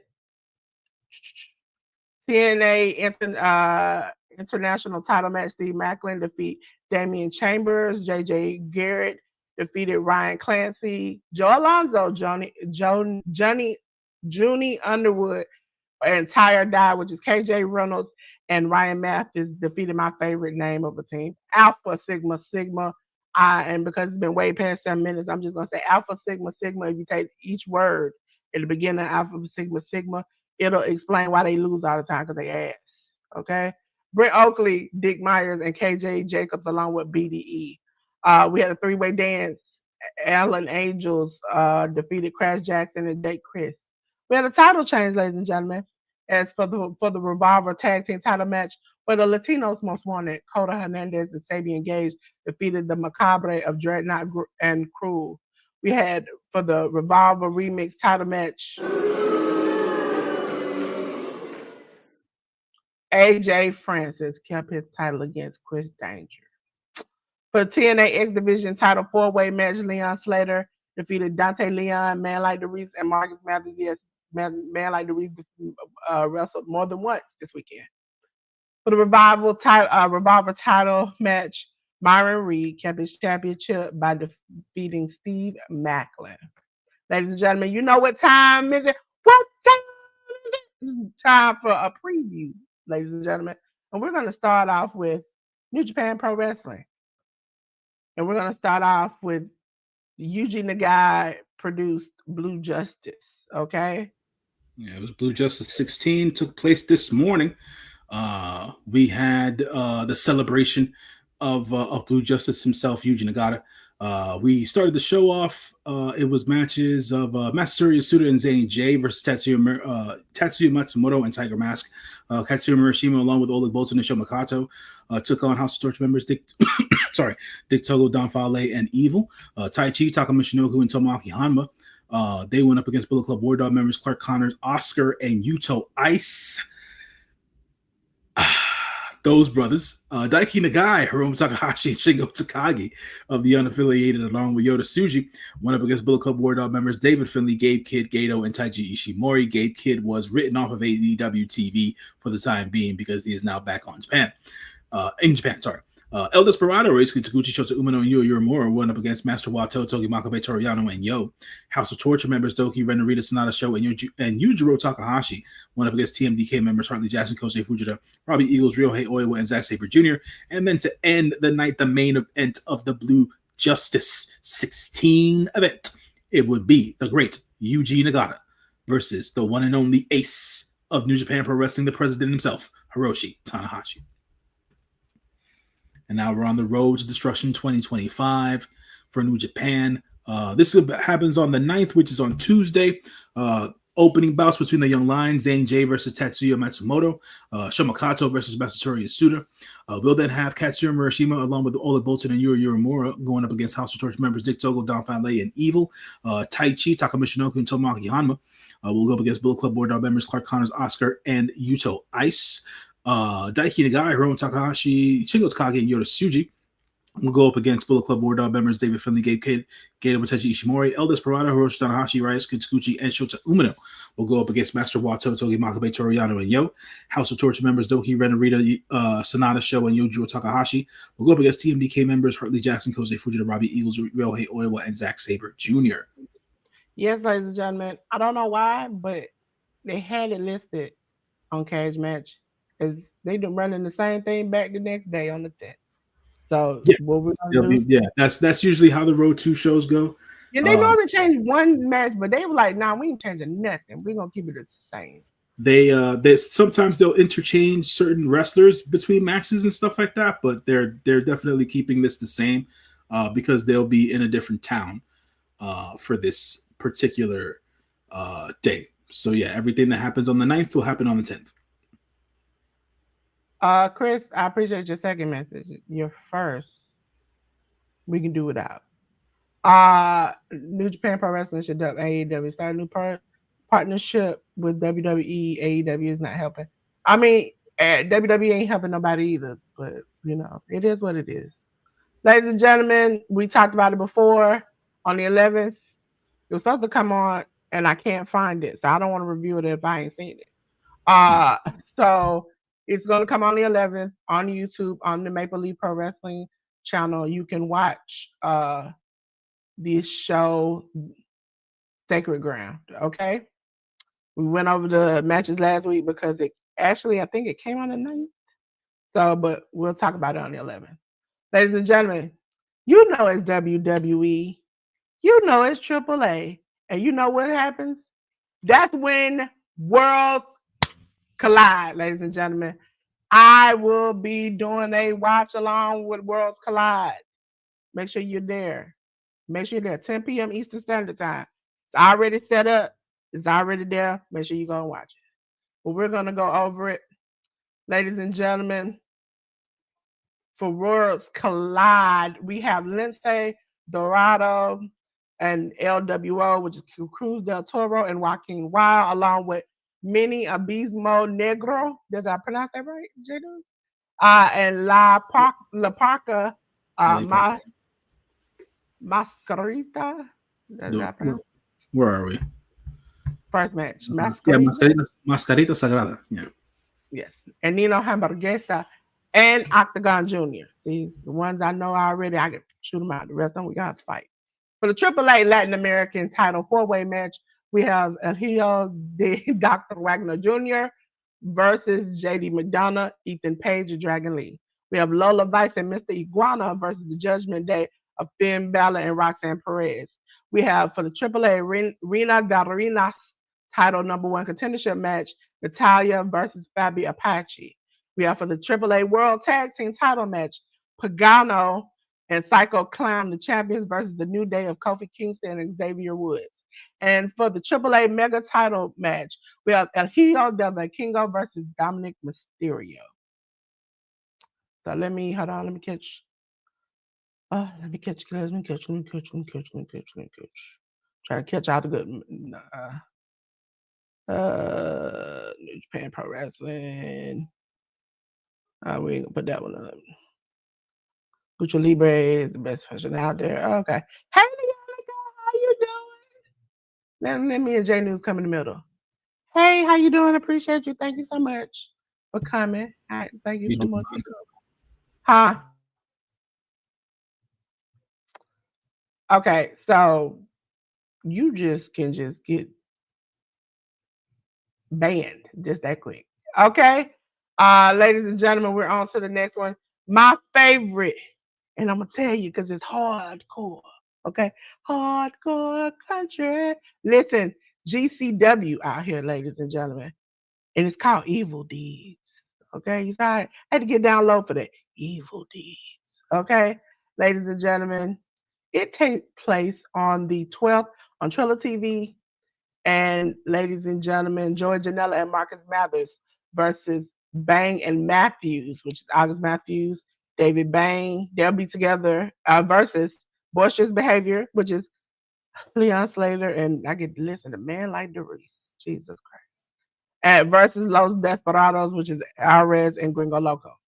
We have Beastman versus Matt Swatter. We have We have two tag team death matches. The first one is Bobby Beverly and Matt Tremont versus the Cougar brothers, Atticus and Otis Cougar. I don't know why I want to combine them together. Then we have the second death match was the rejects of John Wayne Murdoch and Reed Bentley, ladies and gentlemen, versus the pillars of Malcolm Moore III and Tommy Vendetta. We have Megan Bain versus Shotzi Blackheart Banger. We have better yet, I ain't even got to say it no more. I ain't got to be screaming in the camera banger. You know what I'm gonna say? I'm gonna say it's a banger. Yep. I'm Funk Master Flex in this piece. GCW tag team. That was a small little pow. That was it. It didn't give me the little. I listen. I give you a punch. That was a punch. That was a light little punch. I might need to turn it up. Maybe that's it, J Dudes. Wait a minute. Banger. There you go. Banger. Funk Master Flex now. GCW tag team title / JCW tag team title riddle box match. Now you're saying, Delores, what is a riddle box match? I'm gonna tell you, I don't know. YDMP, which is Alex Price and Jordan Oliver, go against the Brothers of Funstruction, Ruffo the Clown and Yabo the Clown. And they are clowns. Ladies and gentlemen, MLW has a show on Triller TV, Fightland 2025. Ladies and gentlemen, MLW Women's World Featherweight title match, Shoko Nakajima versus Yuki Kamafuku. I pronounced that right, J News? Yeah, I've been practicing. I've been practicing for J News. I've been listening to them slowing it down functions. Opera Cup 2025 first round match, Blue Panther Jr. versus Zanderkun Jr. For Shotzi Blackheart again wrestles again versus Alexandria Quintanilla. Alejandra Quintanilla. See, J News word right there. J News word right there. I have never seen that girl in my life, and I don't know why. I believe she's worked MLW before, so this isn't her first go around with them.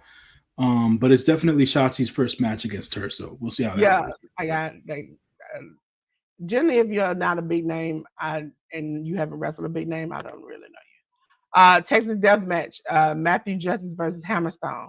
The Opera Cup 2025 first round match, Valdor Jr. versus Teton. MLW World Middleweight title match, Templario, as Jay News says, versus Iku Kwan. See, listen, I was about to start, and then I was like, no, Delores, don't mess it up.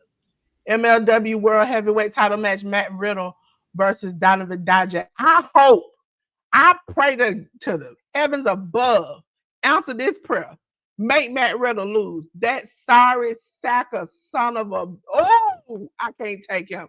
And after he did that interview the other day, made me really hate him as a person, not just a character. Talking about that Me Too BS. You take it up and shove it up your. Ladies and gentlemen, GCW with another show. I get a little bit of hardcore next week, twice in a week. Ladies and gentlemen, it is Rumble on the River. Rumble on the River is on the 13th. I get to see Calvin Tankman versus One Kyle Manders. We get Nate Webb versus Matt Cardona. We get Janelasis, which is his girlfriend, Megan Bain and Joey Janela, versus Los Desperados, Alvarez and Gringo Loco. We get a GCW tag team title match, YDMP, which is Alex Price and Jordan Oliver, versus Boisterous Behavior, which is Leon Slater and that man like DeReese. GCW World title match. I get to see my guy Effie against my girl Billy Stark. And now we're on to Jay News' favorite thing, New Japan Pro Wrestling. And continuing on with the shows for the Road 2. This is the shows from the 13th. Pre-lib matches, Zane J versus Tatsuya Matsumoto, Katsuya Murashima, Masatori Yasuda, and Shama Kato going up against the Great Bash Heel tag team of Togi Makabe and Tomoaki Hama, along with Tiger Mask, Oli Bolton, Shota Umino, Yu Uemura, going up against House of Torture members Dick Togo, Don Fale, and Evil, Daiki Nagaya, Hiromu Takahashi, and Shingo Takagi, along with Yoda Tsuji of the unaffiliated, will go up against the Bullet Club War Dogs, David Finley, Gabe Kid Gato, and Taiji Ishimori. 6-man tag team match. We're going to have Taichi, Taka Michinoku, and Tomohiro Ishii go up against Bullet Club War Dog members Clark Connors, Oscar, and Yuto Ice. The House of Torture members Doki, Ren Narita, Sonata Show, and Yujiro Takahashi will face off against TMDK members Hartley Jackson, Kosei Fujita, Robbie Eagles, Ryohei Oiwa, and Zack Sabre Jr. And for the never open weight 6-man tag team title match, we're going to have Master Wato, Toru Yano, and Yo, the champions, go up against El Desperado, Hiroshi Tanahashi, and Ryusuke Taguchi. Yes, ladies and gentlemen, you know what time it is. It's the end. Not really. Shocker. It's spotlight time. Ladies and gentlemen, do you know who my spotlight today is? I'm going to take J News down and just leave me and you up here. Okay, ladies and gentlemen, my spotlight today is somebody who I admire, somebody who I love, and somebody who I've been waiting a long time to see. And it is AJ Lee, ladies and gentlemen. She is my spotlight of the week. For those who do not know, if you just have any, for her, it's like if you have any kind of uh, uh, mental, physical issues, you are labeled something, you are put a label on. For her character, because she was in real life bipolar, was called Crazy, and her book is that Crazy is my superpower. And for them to mention it in the broadcast, and she was about to slap Becky, when they were like, "She's acting crazy." Like, no, Crazy, you don't know her. Crazy is her superpower. Is the greatest thing ever, because growing up, I was like, being wild, free, and crazy was just my superpower.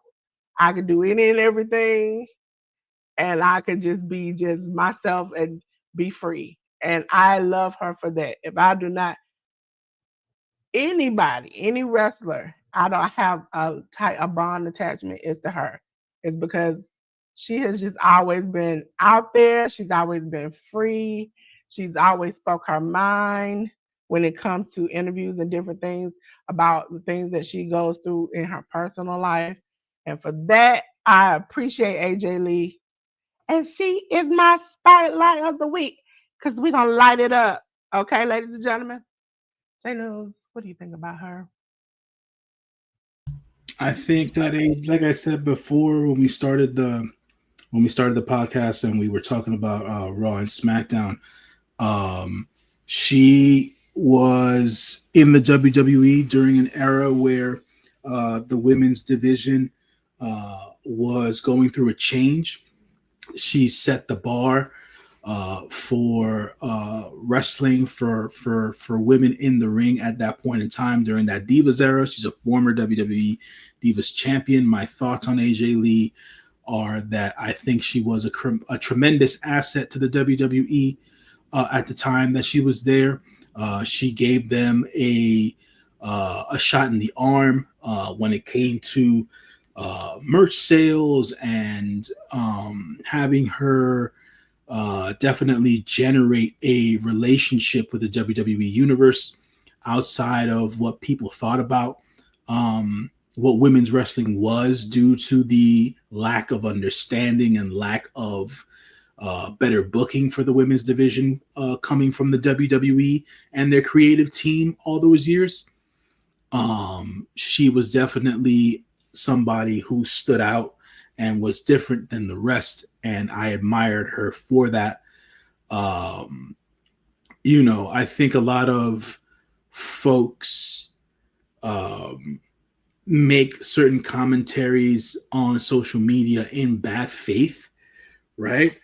And this is a big, her comeback to the WWE is a big deal due to the fact of what Dolores was saying earlier, what she means to a whole generation of not just young ladies who watch professional wrestling, but also young men who were watching professional wrestling at that time too, because you could take her legitimately and seriously as a pro wrestler. She wasn't one of these dainty girls who had to be out there and overly expose themselves in a overly sexual way just to be liked and stuff like that. She was a grappler.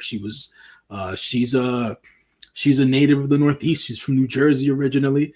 She worked a lot of the Northeast Indies when I was getting myself back into wrestling and things of that nature. I remember the first time I ever heard her name. Even though he's a WWE shill now and he works for them. Shout outs to Sam Roberts. Many years ago, over a decade, over 15 years ago at this point. If it wasn't for Sam Roberts, I would have never known who AJ Lee was on the Indies. So shouts to Sam for that. And then when she got signed by the WWE, it was just like, oh, damn, she's popping up on WWE TV now. This is cool. And she made a world of a difference for not just younger female fans watching, but at the same time, she made a tremendous difference for the women's division and for the women at the WWE, because she fought for more time. She fought for more respect. She fought for just some sort of semblance of equality with her with the women in the locker room, and the men, and being better booked on TV and not just seen through this very narrow lens. So I applaud AJ Lee for that, and her commitment to that, and her will to want to continue to fight for women to be seen in a different light in the wrestling landscape. So props to AJ Lee. I've got nothing bad to say about her at all. And I think it's tremendous that she's coming back, and hopefully she gets booked in good feuds, and she has good matches, and she enjoys her time back in the WWE. That is my hope for her. Maybe she'll have a little influence on, helping book the women in a better position than they are currently in. And so that's my hope, because it seemed like Triple H was very high on her. So it was like, okay, it's just not a pop. And for her to go out there, because they're saying it did look like she was hooded and sweating and stuff. Looked like it was after the match she signed the contract. She just went out there on good faith. She could have came back and been like, bump this, I don't want to do this. Right. And so that was how they kind of trust her a little bit better. But ladies and gentlemen, we're gonna have to go to the main studio because it's time for J News to tell you about it. And I want to let y'all know I struggled this week with ChatGPT and J News. I asked it to be just a little bit more ratchet, J News. And I don't even know who it thought I was, because he's supposed to be listening to me. We went through one where they say you were like EBT hitting on the first. And then I said, no, we can't do that. Then they compares you twice to being authoritative, like running stuff like you were VKM. I said I can't do that either. So we had to struggle about 2 or 3 times. The fourth try was the one that worked out for us, J News. And so I'm about to solo out J News so I can tell you. Look here, J News, that man solid as hell. He a real one, straight up. Ain't just good, he great with it. Dude breaking down wrestling like he backstage calling shots. And when it comes to the movies, child please. He tell it like it is. No fluff, no cap. He don't sugarcoat nothing, and that's why we rock with him heavy. Good man, good vibes, good game, period. If you don't know J News, you sleeping. Wake your ass up. I can accept that from Chat GPT. As usual, folks, thank you for tuning in to the Hit the Ropes podcast here on wherever you're watching it, either be my YouTube channel, whether it be Dolores's YouTube channel, whatever source of social media, whatever source of social media that you'll find our streams on. This is my QR code here. My QR code takes you to my LinkedIn, my link tree, and things of that nature.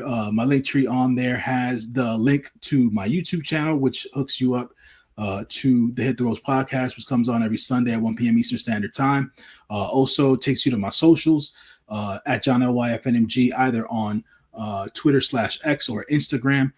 Takes you to my Letterbox page, my Letterbox account, in which I log all the different movies that I watch at the movie theater. I'm an avid movie theater goer, unless I do state it in my reviews whether or not I watch the movie at home or in the theater. By majority, I watch all of my movies at the theater. I don't have any new reviews up as of yet, but I did watch 2 new movies this last week. It's going to be a full week for me at the movie theater this week, so look out for some reviews on my Letterboxd account. I write my reviews. Right now, I had to scale back some things financially, so unfortunately, I'm not going to be able to continue with my podcast from a movie standpoint. But you can catch my written reviews on Letterboxd. You can also catch me on the True Heel Heat podcast on the YouTube. I am always on there when it comes to New Japan pro wrestling and whatnot. So you can catch me on there with SP3 and Sanal whenever there's a New Japan show to talk about. And yeah, that would be me, your good brother Jay News. And as always, folks, much appreciated. Thank you for watching, and thank you for participating in the chat. Yes, ladies and gentlemen, you got J News in the house. If you don't go check him out, listen, I tell y'all every week, every doggone week, I tell y'all don't go check out J News, which he got 18 subscribers, so we doing good. Y'all don't go over there and go and subscribe to J News. I'm going to 2-piece. Okay, this is gonna be on. We're gonna be swinging. Okay, because I done told you you need to go over there and check out J News. And you can't follow me and not follow J News. Okay, because without J News, it wouldn't be no Hit the Roads podcast. Because you know what? Sister K can't say all them big words. That's just not in my vocabulary. Okay? That's why we got J News. Ladies and gentlemen, we're going to go to me. And as we know, Delores, because I'm already techie and I teach y'all tech and stuff, I'm not going to do no chat GBT. I'm going to give you either whatever I'm feeling throughout the week, whatever song that I love. And I went from, I think her name is Bria Bass. I listen to the song so much, but I'll never know her name. It's called Mrs. IDGAF. Okay, so it says Mrs. IDGAF, Mrs. I Ain't Never Cared, Mrs. Itch We Outside, Mrs. I Be Everywhere. That ninja say I'm crazy, Mrs. They can call me Mrs. Oh Well because I ain't never scared, Mrs. I'ma raise hell. That is me, okay? Y'all didn't know that is me. That is me in a lyric.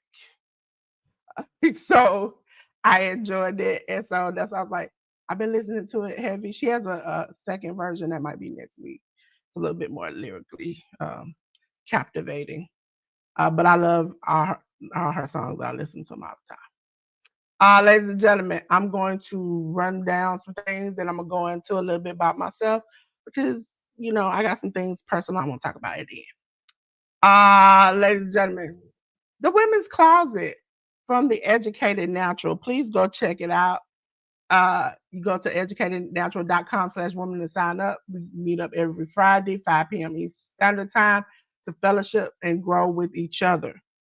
Please, please, please, please, if you're in my YouTube channel, her link is already dropping in the chat. Ladies and gentlemen, August 25th and 26th is the Mastermind Class Part 2. This time we'll be talking about the psychological game of business. Listen, I'm about to get my ticket, and I would hate for you all to be looking on the outside.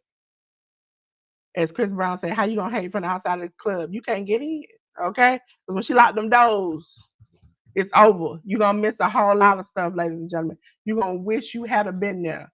Because when I'm growing and my clients are growing and she's growing and we out here just, you know, people it's money everywhere, y'all gonna wish y'all had came. So make sure you get your tickets.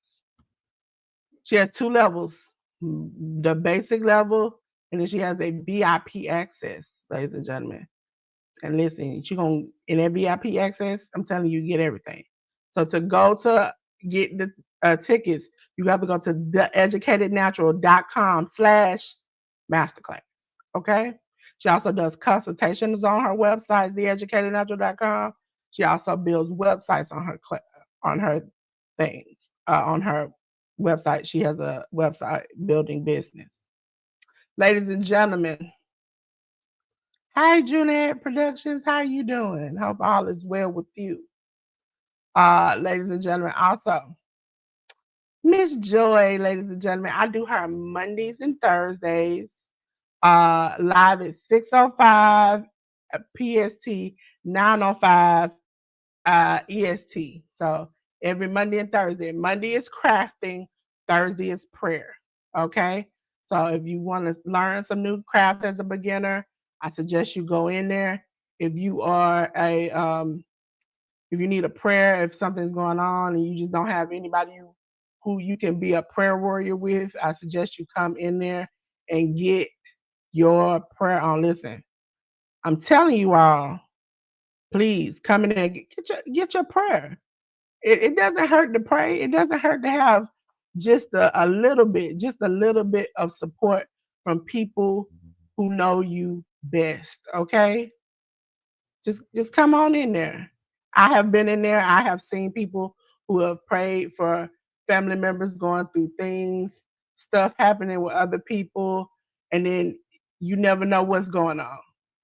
And to see people to come back and give us good reports that good things have happened. Listen, I can only tell you all what I've seen from my personal self. And for my personal self, I've seen people just grow and love each other for an hour. Prayer is only for 1 hour, okay? 1 hour. And it is the greatest thing ever, okay? So, ladies and gentlemen, I also want to tell you about Just Gifted, okay? Just Gifted. Y'all know about Just Gifted? She made some fantastic baskets. She's gonna come on at 5 o'clock on Monday and 5 o'clock on Thursday. Now I don't have the thumbnail in my rotation, but Thursday she is doing a 1K celebration on her channel at 5 p.m. Eastern Standard Time. Please come over there. She is fully monetized. Okay, make sure you go on over there and just have some fun with her. For those who are asking, yeah, Dolores, how do I send in for the quilt? The quilt, all the blocks are due before the first. These are the directions. Also, let me take J News off the top. He left J News over there. Okay. Also, ladies and gentlemen, if you have a service or another product, if you make cups, if you make shirts, if you do whatever, you can send that in. These are auctioning off for the it was boys and girls, but because there were only a handful of girls, they moved them to a different location. So it's just a boys club where homeless youth are housed at in California. So please, please, please support them. Show them that somebody, whether it's YouTube, Facebook, Twitch, Twitter, whatever that is listening, Kick, if you're listening to me now, somebody supports them. Somebody cares for them when they don't have anybody else. Okay? Ladies and gentlemen, Shirley O.G. Gardner. She's giving out all these gardening and life tips. Listen, I've been listening to her. I've been out here looking fly. Listen, J News, we learned the other day that if you can't put lotion on and it just rubs into your skin, if you got to just hard rub it in, ain't good for you. She's telling us tips and tricks to take care of our hands and skin. And I was like, after gardening, I was like, listen, I can't be going out here rough. I appreciate this. Every Thursday, 7 p.m. Eastern Standard Time. Ladies and gentlemen, I manage over at the Workhorse Wrestling Network, and I think once or twice this week you've seen me just pop up. Hey, how you doing? I'm in the meeting. I'm having an argument. I'm going down. I'm defending my case. Okay, but we had to have a good time over there. So please join the Workhorse Wrestling Network. They do a lot of AEW watch-alongs. They have the cookout on Tuesday, 10:30. They have AEW coverage for the week on Saturday at 10 a.m. And then on Friday, they have Friday Night SmackDown at 8 p.m. Eastern Standard Time. So go on, gallop over there. Make sure you go on and get over there. Ladies and gentlemen, the best moderator, the best gamer that I know, Jaleel757. Listen, y'all saying, Dolores, last week you said you're going to drop some gaming video. Yes, I will. But I started playing this game, and J News, I got pop, pop, pop, pop, pop, pop, pop, pop, pop, pop. So many times I got managed to throw my controller on the floor. Okay? It's been about 2 months since I played that particular game, and it was dog walking me, J News, and I said, you know what? I ain't gonna embarrass myself in public like this yet. Okay? So give me about another week or so. But I will be probably doing some gaming on Kick, Twitch, and I'll show y'all a little something in my Discord if you haven't joined my Discord. Ladies and gentlemen, Slim Jim Longfoot. Slim Jim Longfoot. Listen, that's the song. I don't sing it right, but that's the song. Ladies and gentlemen, Slim Jim Longfoot. That's how you can get to his personal social medias. But him and Johnny Quest Gaming have a comic book studio, a studio where they make books and comic books at called UGI Studio. Okay, so make sure you go and check it out. You can scan it, you order it. There's a new book that we have to include. Love it, got it, read it, it's fun. So make sure you check that out. Ladies and gentlemen, next Friday, you'll catch me here at 10 p.m. as the worlds collide, ladies and gentlemen, where WWE and AAA meet each other dead set in the ring and they fight it out. Okay? Also, ladies and gentlemen, 20th, WrestlePalooza already uploaded, already set. You all can check it. Make sure you hit the notification. As we've said for the past few weeks, NXT has not given me a thumbnail to look at. And I hate to put something out there and then end up having to change. So, but I do know it's on the 27th. That is a date I will be coming out to. If you all did not know, every Saturday I've been doing the AI series. I do have to upload the after next one. Next one we're doing Microsoft Copilot next week on next Saturday at 12 p.m. And then the following week it'll be Google Gemini 12 p.m. We've already done Canva, ChatGPT, and Suno. So make sure you go back and check those out. I'm going to tell you about myself. I'm Delores from Delores Designs. Yes, I am. Just a pink girl in my pink world, helping you upgrade your world. How about that? Ladies and gentlemen, this is how you get in touch with me. You can call me or you can email me. If you're trying to find something out, get something done, make sure you hit me up. If you like Dolores, that QR is too small, I got you. I got you. I got you. I got you. Here you go. Was it 4 second pose back in the day with an edge in them? Take a picture. Ladies and gentlemen, the last and most important thing, I talked about it yesterday, and I'm gonna talk about it again today, is that it's so personal, so deep to me. Again, I want to wish my granddad George a happy birthday. His birthday was yesterday. I miss him. I love him. I hope he had the most spectacular, fun, heavenly birthday with my grandmother and the people whom he was friends with and family with. I hope they just had just such a great fun party. And give grandma so many kisses for me because that was a good father, a good grandfather, a good brother, a good husband. He was just a great man, and I appreciate him being everything to me and making me learn the things of life. So, happy birthday, Granddad George. Now, let me get back to the both of us. Let me see if I can get the both of us. There we go. So, J News, we had a good time today. I think we did. I hope you did. Ladies and gentlemen, y'all, do y'all hear that? Do you hear that? Do you hear that? It's a fire! It's a fire! Who's stopping to put it out, J News? What are we gonna do, J News, to put this fire out? I think I got something that'll help them, J News. And guess what, J News? I can't see all that. I need them to put some clothes on, J News, please. Because I'm definitely not trying to see all that. But, ladies and gentlemen, I got something to help to put the fire out. If I cut the lights off, cut off the lights, then we don't want to start that. Until next week, ladies and gentlemen, 1 p.m. Eastern Standard Time is where you can catch me, Pink Girl in My Pink World, and the greatest movie reviewer and greatest wrestling commentator in the world, J News, here every Sunday at 1 p.m. Eastern Standard Time.